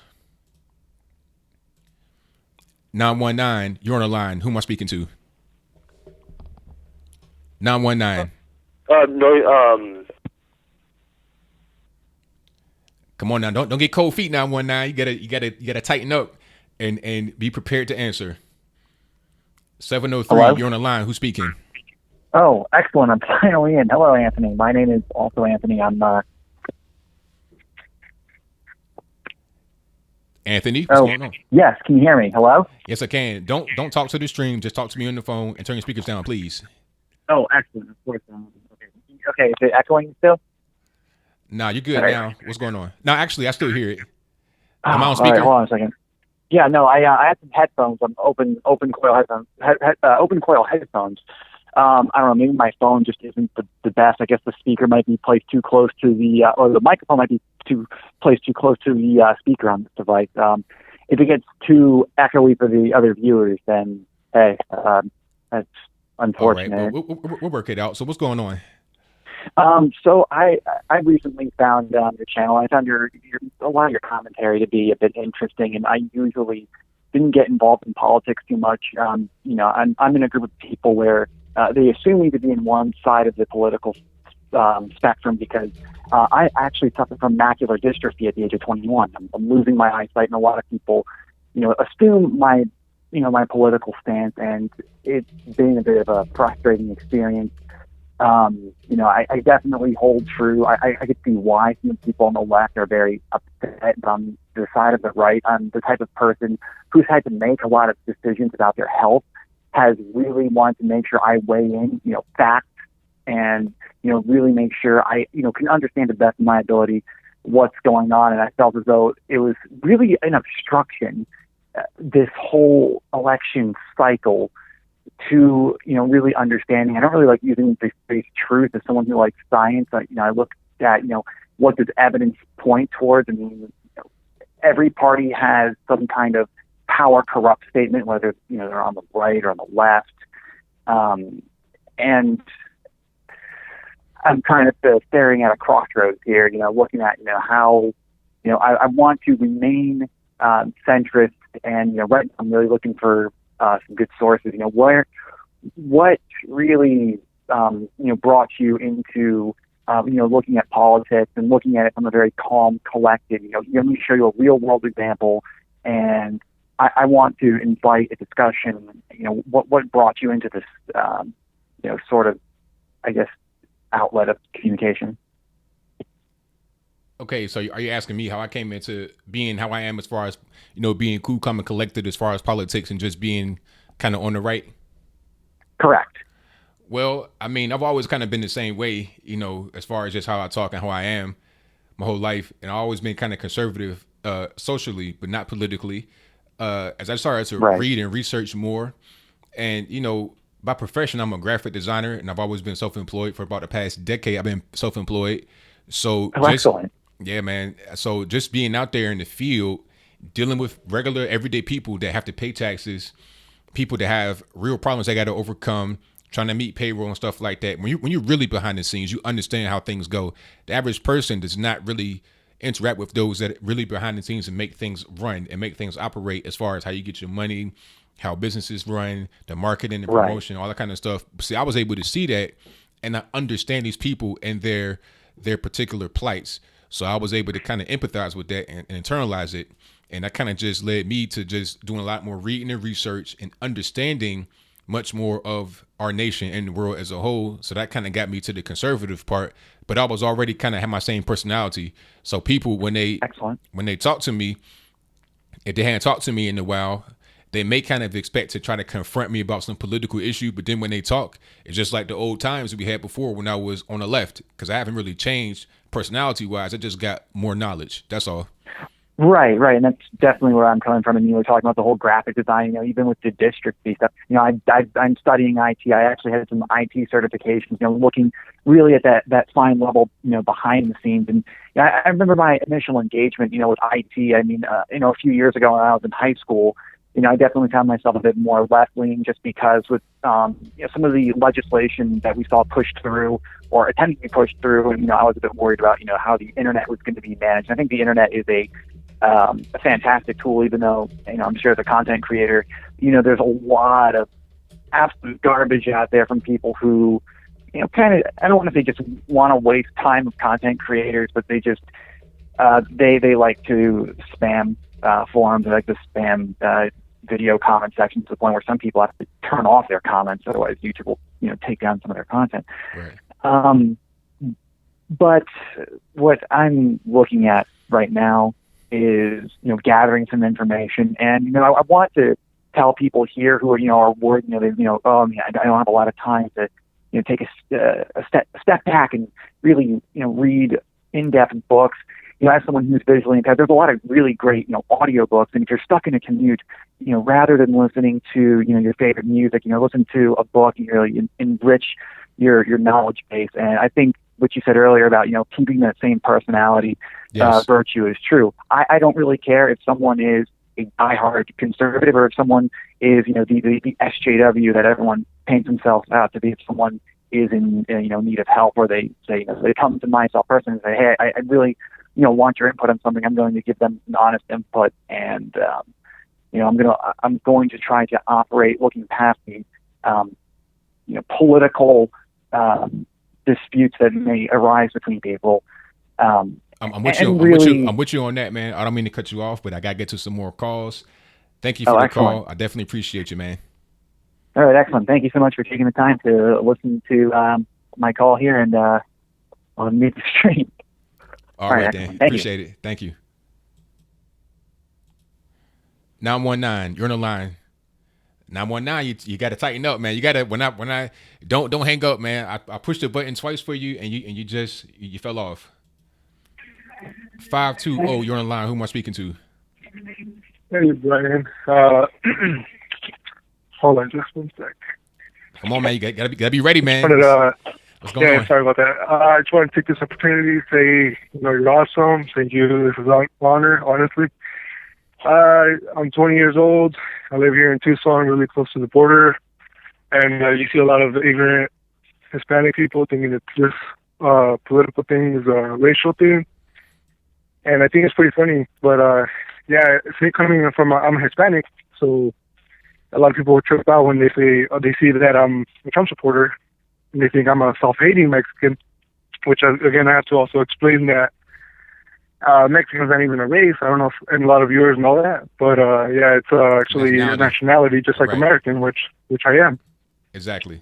So, anyways, first, actually, I've been wanting to tell you that you should probably make a shirt saying, "But I digress." That should be your slogan, and I'd buy one of those shirts. I will be doing that very soon. Yeah, that would be awesome. I don't know, man. It's pretty cool that I get to talk to you, man. I guess that's it. I don't want to take up too much of your time. I know that a lot of people are calling you, but that's awesome, dude. Talk to you later, hopefully. Appreciate the call, man. Definitely. Later.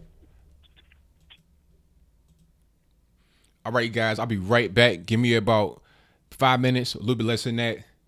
I'm going to get some more to drink because I'm dying of thirst right here, and I'm going to stretch.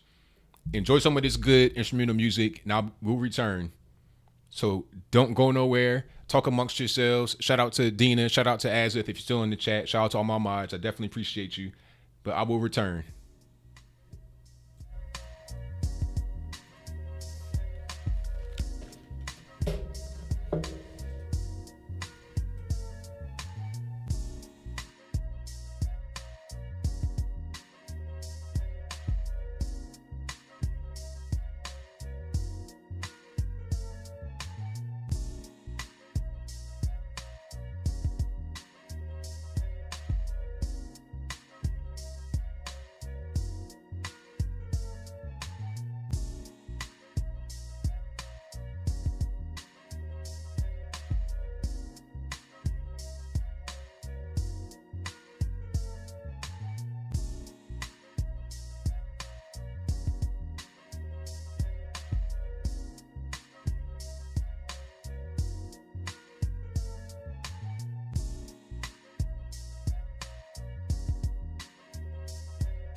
All right, can you guys hear me?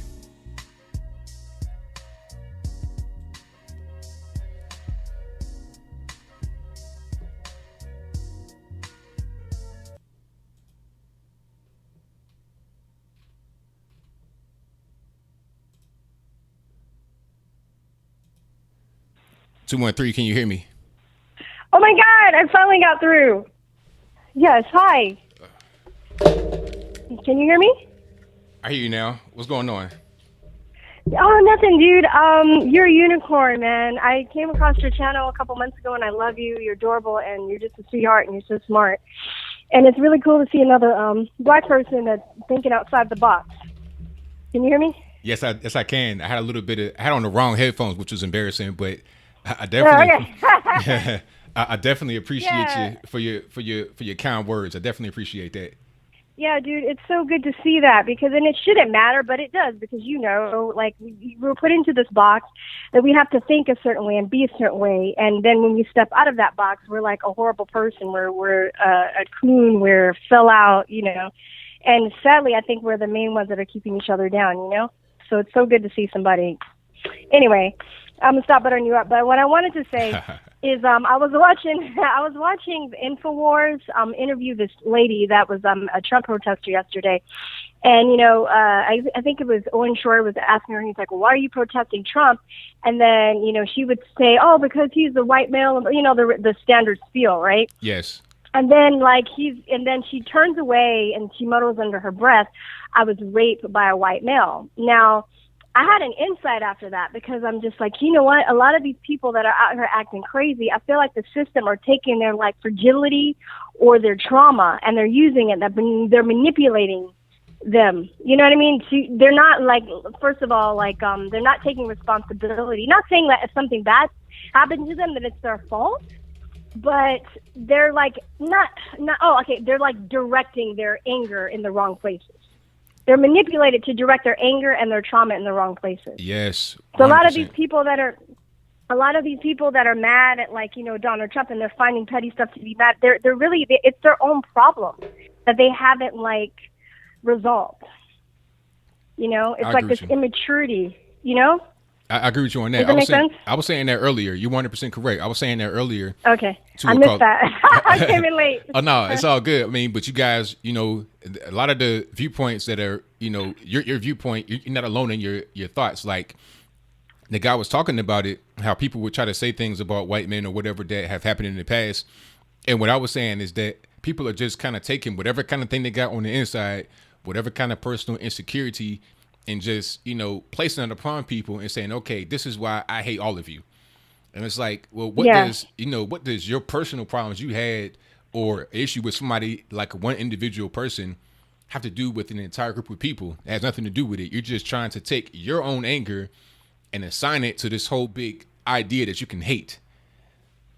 Yes, and I used to be a teacher, and I would see a lot of this in some of the students that were coming up. And I also think, I don't know, this might be a little bit far-fetched to your listeners. I don't know, how deep down the rabbit hole they are, but a lot of it's chemical too. Oh, I can't. Go deeper. Yeah, a lot of I think it's chemical as far as a lot of the chemicals in the food and how depression medicine is just being prescribed like candy. So people aren't even after they have this trauma, they're not really allowed to deal with their problems in a healthy way. Because you can go, that can be a whole nother episode, but you can talk about how depression drugs, SSRI drugs backfire and they make you mentally unstable. They might suppress or help for a while, but then after that, it goes downhill. I hope I'm making sense.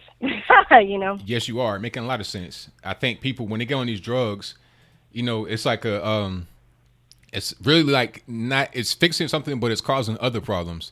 And the other problems can be worse than what they were actually facing. If they were just able to get through what they were facing, they may be better off in the long run rather than taking these drugs, which completely alter their brain and cause some serious issues on the back end. Yeah, and it's like they're under some kind of spell. It's like you can't get through them. I mean, I was laughing these past few days because it was just so ridiculous. But now me just thinking about some of the kids that I taught are probably now in college and they're out there protesting. It's starting to really disturb me and make me upset. Right. Absolutely. But okay, that's my 2 cents. I will talk forever. I know you got a lot of callers. Hello, everybody. Yes, nice talking with you. And what's your name? I didn't catch your name earlier. I had on the wrong headphones. Oh, Verstein. All right. So I definitely appreciate you. Hopefully you get the call back sometime. Yeah, I will. Thank you. Bye-bye. All right. Bye. Shout out to the caller. I definitely appreciate you. That was a great call. 570, you're on the line. Who am I speaking to? Hi, I'm Elizabeth. Elizabeth, what's going on? Nothing. I just, I've been listening to everything that people have been saying, and what I really want to know is when I see all these women gathering and using all this energy for what they think is right, what do they care about the kids over at the Comet Ping Pong or the trafficking that's going on with children in the world when they're worried about Donald Trump and sexism and all this other stuff that the media throws? Who's worried? Like, women of all people should be gathering to stand up for things like this. And I know that you cover things that go on all over the world, so I'm sure you know that this goes on. Yes. Who's going to try to stop this? I mean, that's a great question. That's a deep question. And I think these people that are out there to protest, they're not thinking on a deep level like that. They're thinking on a surface level, and a lot of it is just selfish. They're just worried about their own personal insecurities and their own personal problems. And also, they just want to be part of something. It's like a big group think. You see a lot of people out there doing something, they want to be part of it as well. But they're not thinking about anything that's really deeper than that. And that can be a problem when the problems that are much deeper than that could be helped by people just kind of congregating around and at least talking about it or trying to do something to stop it. So I think you're on point with where you're going with your statement there. Well, I heard, and I've been waiting on hold, and it's been ringing, and I've been hearing people talking about themselves, and even though there was a lot of good points in between, but I'm worried about more things like the Washington, D.C. elite and the draining of the swamp. I support Donald Trump like 500,000%. I love Donald Trump, but I want to see the action. You know, they're talking about the speech, and it was historic, and it was, and he's an excellent speaker, but I'm ready to see what he's going to do. And part of this is, you know, you see Hillary sitting there comfortable with Bill in the audience. Why are they comfortable?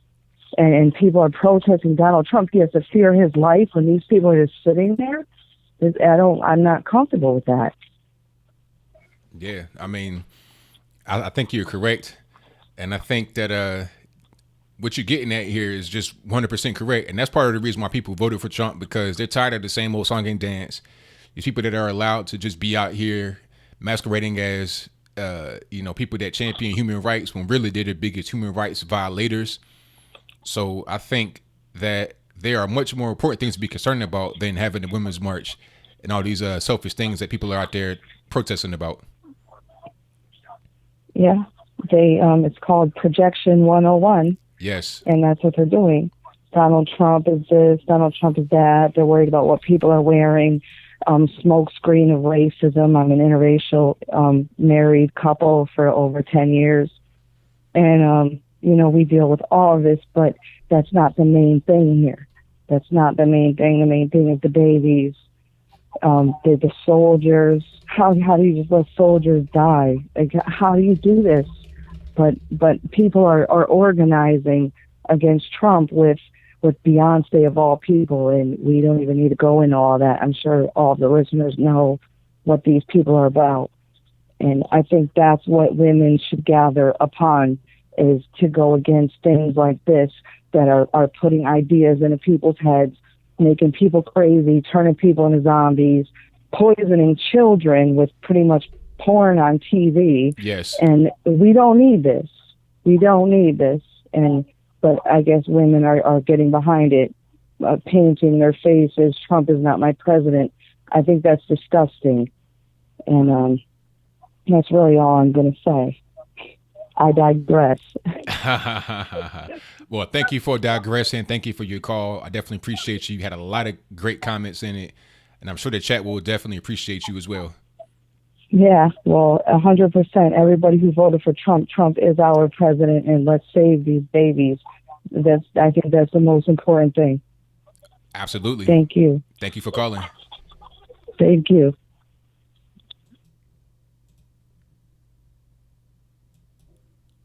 Thank you for all the calls. I definitely appreciate you. 714, you're on the line. Who am I speaking to? Hello, I'm Lewis. Lewis, what's going on? Where you calling from? So, yes, I'm on the phone right now. So basically, what I wanted to talk about was, so I'm pretty young. I'm 14, and we were doing a project in my Photoshop class where you get to do graffiti and stuff. And when I was doing that, I was like doing something about like how like gays wanting to go into like the other gender's restrooms. So I put in a sign right next to the boys' restroom saying not an all gender restroom. And when I was spraying it, the bell rang, a bunch of people came out, and a bunch of liberals came, and like they wanted to get like in a fight with me. And yeah, I thought that was like really weird. So liberals at your school try to fight you? Yeah, like I was spraying it, and then like a bunch of like girls and like guys try to get in a fight with me, and like I just want to talk about like how like these liberals, they're like messed up and stuff like that. And also a couple days ago, like some like cause at my school, like I'm like people know I'm conservative, and people like try to get in fights with me, and like it's just really. That's crazy. See, when I was in school, you know, I'm 32, so you know I'm pretty up there in age. I got a cousin that's right around your age. I remember when he was a baby and everything, but I digress. My point is that when I was in school, that it wasn't any kind of political things going on at all. There was no liberal, conservative, none of that was happening. Like never, not even in college that happened. So you're talking about, I guess you're like in high school, freshman? Yeah, freshman. Yeah, so you know, in high school to have, you know, political beef, I never would have imagined. That's crazy. Do you think that has something to do with the election? Yeah, well, like definitely. There's a lot of tension. There's my school's in California. California is very liberal.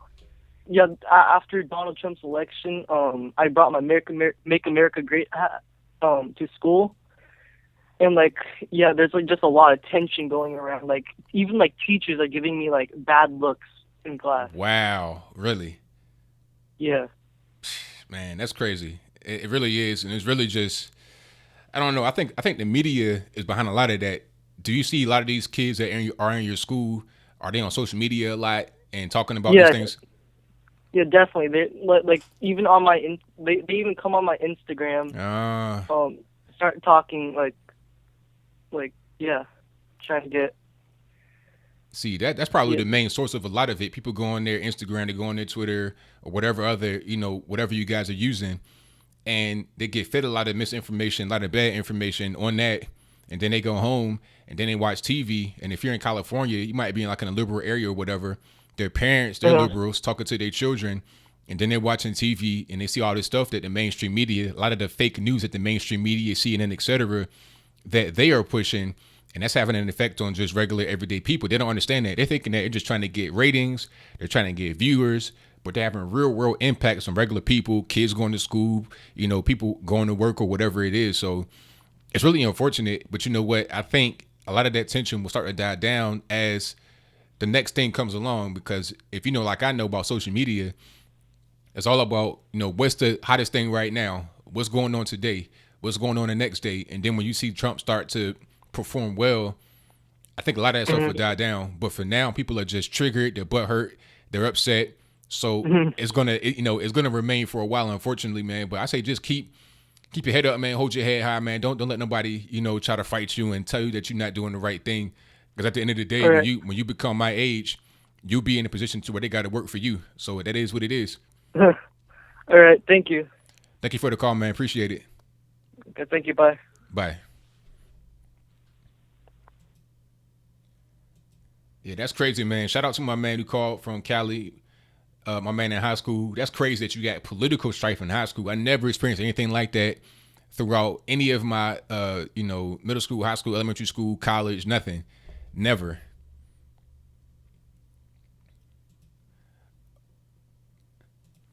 (310), you're on the line. Who's speaking? Hey, what's up, Anthony? This is Juan from California. What's going on, man? Man, nothing much. How about you? Everything's good. What's on your mind? Not much, man. Just listening to all this recent, Women's March and stuff like that just recently, and I can sympathize with the guy living in California. Right after the election when Trump won, I informed someone, I didn't vote for Trump or Hillary. I just told them, it's not going to be that bad. Trump is not. Oh man, sorry. Hey, you got cut off there. I don't know what happened, man. Sorry about that. I don't know. Somebody tapping your phone or something like that. They're getting triggered in California. I don't know what's going on. We're gonna go to the next caller. 858. You're on the line. Who am I speaking to? 858. You're on the line. I'm on the line. Yes. Are you talking to me on the phone or are you watching the computer? You gotta talk to me on the phone. I'm talking on the phone, man. All right, cool. So what's going on? I'm doing good, man. All right. What's on your mind? What you want to talk about? Talking to somebody else, man. But I just went to my point quick. I guess thing, so I don't got to improv. But I want to talk about the Women's March first. All right. Yeah, the Women's March. I think it can be a good thing, but they should be protesting like for women's rights in particular, and not just because Trump said something. Because the media has painted Trump as something like a messiah, and that's basically what, like, Senator Warren, these other liberals are. Your phone's breaking up. Your phone's breaking up real bad, man. So I got to go ahead and end it right here. But I'm gonna answer your question. I think I kind of got the gist.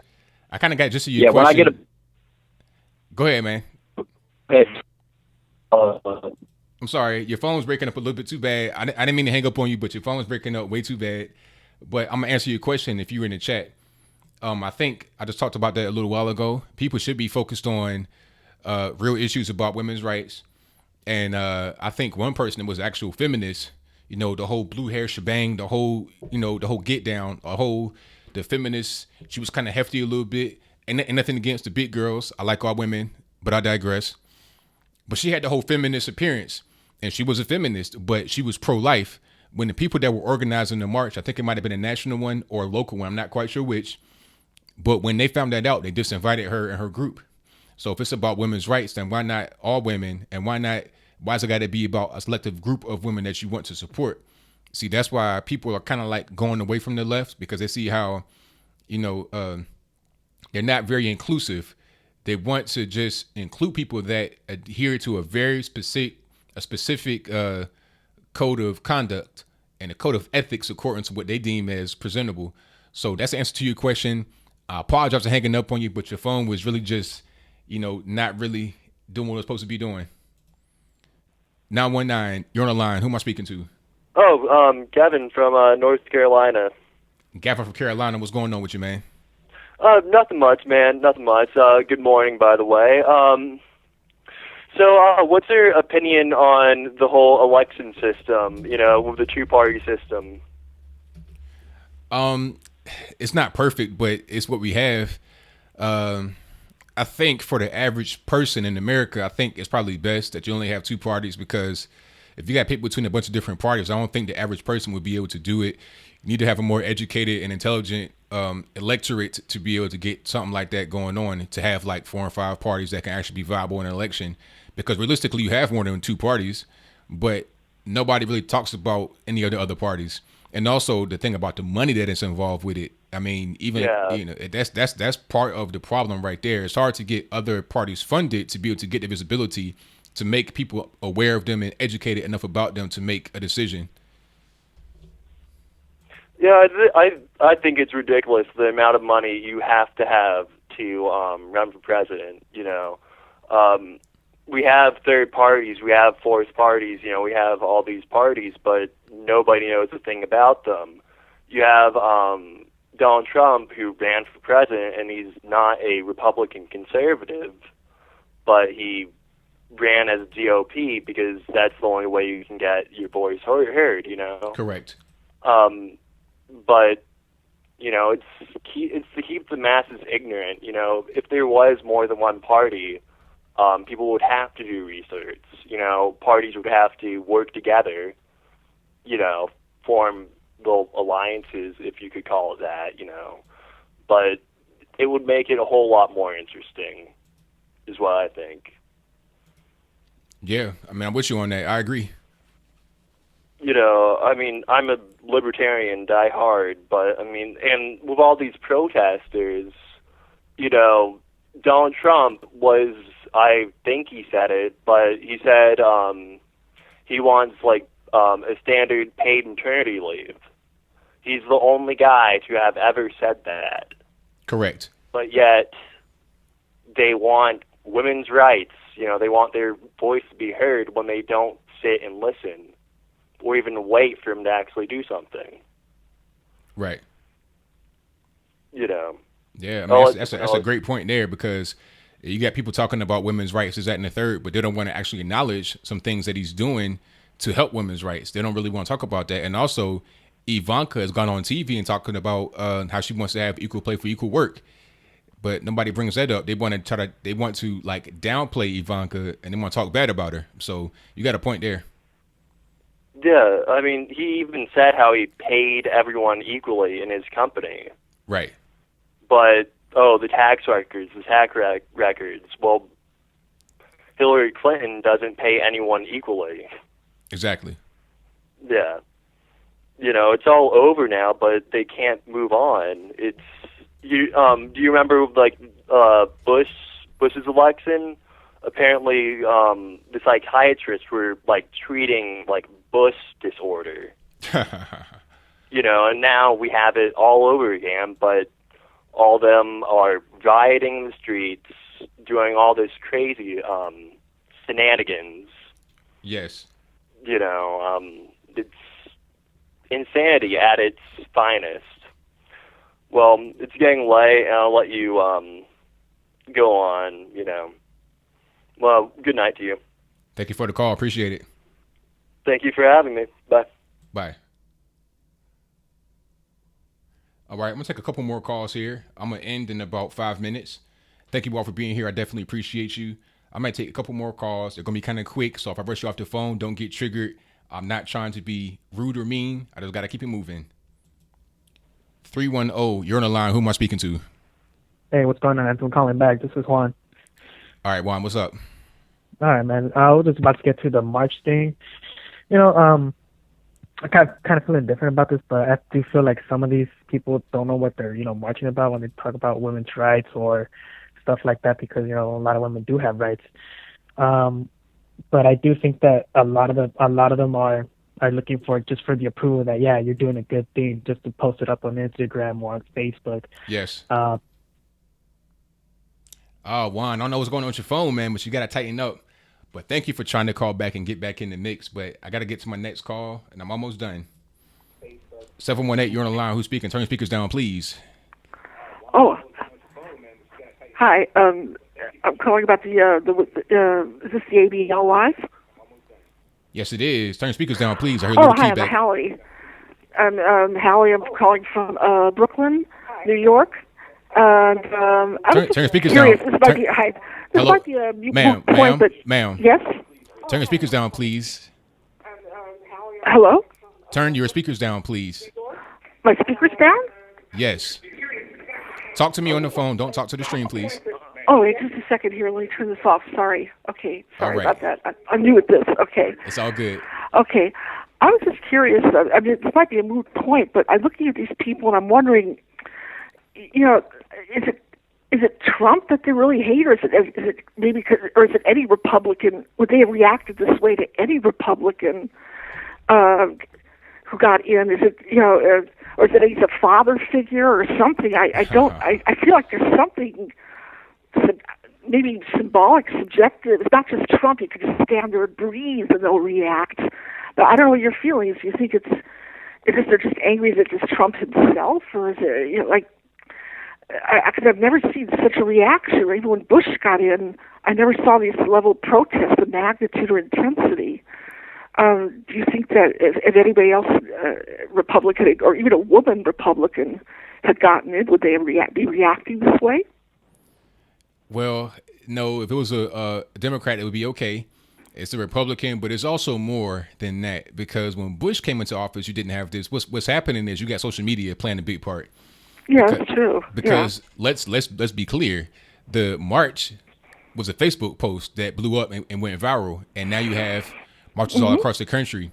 So yeah, it was everyone's getting into the act, I guess, basically. Everybody wants to be a part. They look on their phone and they're getting triggered all day, every day, and then they see something on Facebook. It's like, hey, come to this march and get triggered with us. So it's like, hey, I want to go do that, and everybody does it. And then even if a march is not scheduled in your city, you just go out there and just do something. And you see people out there, people just want to be part of something. It's kind of a tribal mentality.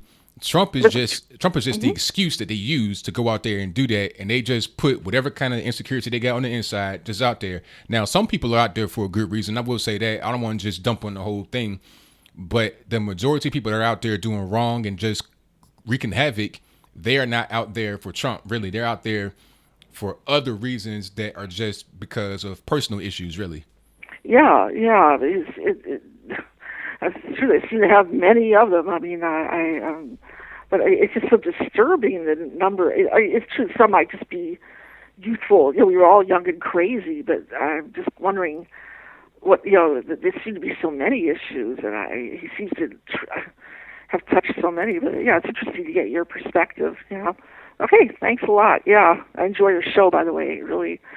Okay, talk to you later. Okay, bye-bye. Thank you for the call. Thank you for the support. Definitely appreciate you. Yeah, I really enjoy your show. I enjoy your posts and everything. Okay, bye-bye. All right, bye now.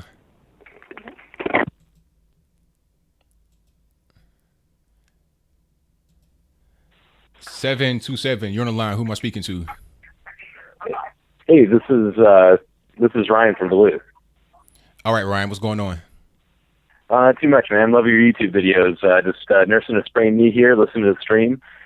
Hey, I wanted to get your thoughts about President Trump in his inaugural speech, saying that he's looking to wipe Islamic terrorism off the face of the planet. Yes. What measures do you think he's going to take to achieve that goal? I mean, I'll take your comments off air, man. It's a great show. You keep up the good work. I appreciate the call, man. Definitely. All right, cool. I'll listen to the stream. Thank you. All right. Well, about the Islamic terrorism, I'm not really sure the methods he's going to go about doing that, honestly. I hope that he'll just be much harder on it as far as trying to figure out where it's coming from, trying to get to the root cause of it and getting it there, nip it in the bud, so to speak. That's the best way I can answer it without really being a military expert. All right, I'm going to take one last call. So whoever I select, you're it. So if I don't pick you, please don't call back. 403, you're on the line. Who am I speaking to? Hey, Anthony, how are you? I'm doing pretty good. Who am I speaking to? You're speaking to Rob from Canada. Rob from Canada, what's going on? Yeah, I just wanted to call in and sort of talk about this women's march that's going on, because I'm watching the news and it's even happening here in Canada, and I'm trying to wrap my head around like what they're protesting for, because they say they're protesting for women's rights, but women have equal rights as far as I know. So I mean, I think they're protesting Trump, but they're doing it under the guise of women's rights. Well, I think they're protesting a lot of different things. I think Trump is just an excuse that he use, and that's just pretty much what that is. And it's really unfortunate. Yeah. It's really unfortunate, yeah. But it is what it is. Sorry. No, go ahead, man. No, yeah, I was just gonna say, I think you hit the nail on the head. Like, Trump is just an excuse that they're using to hit the streets and protest because they didn't get their way, but you know, like they don't have an excuse to. They have equal rights. I mean, if they didn't have equal rights, I would be protesting with them, but they do. Like they should be protesting in Saudi Arabia where they don't have women's rights. And I know you had a caller from Saudi Arabia, but like he can say his piece, but the facts don't support what he's saying. So, you know, and like all these protesters, they're not saying anything about women's rights in Saudi Arabia. So I think they're just protesting because they lost the election and they can't accept the results. Yeah, I mean that's definitely part of it. All right, so we got anything else? No, that's my 2 cents. Just wanted to call in and say I like your videos and keep up the good work, man. Appreciate the call, man. Definitely. All righty, take care. All right, then.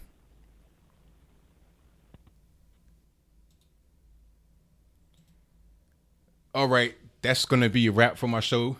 I definitely appreciate all of you for being here. We are at 2 hours and 30 minutes of being on.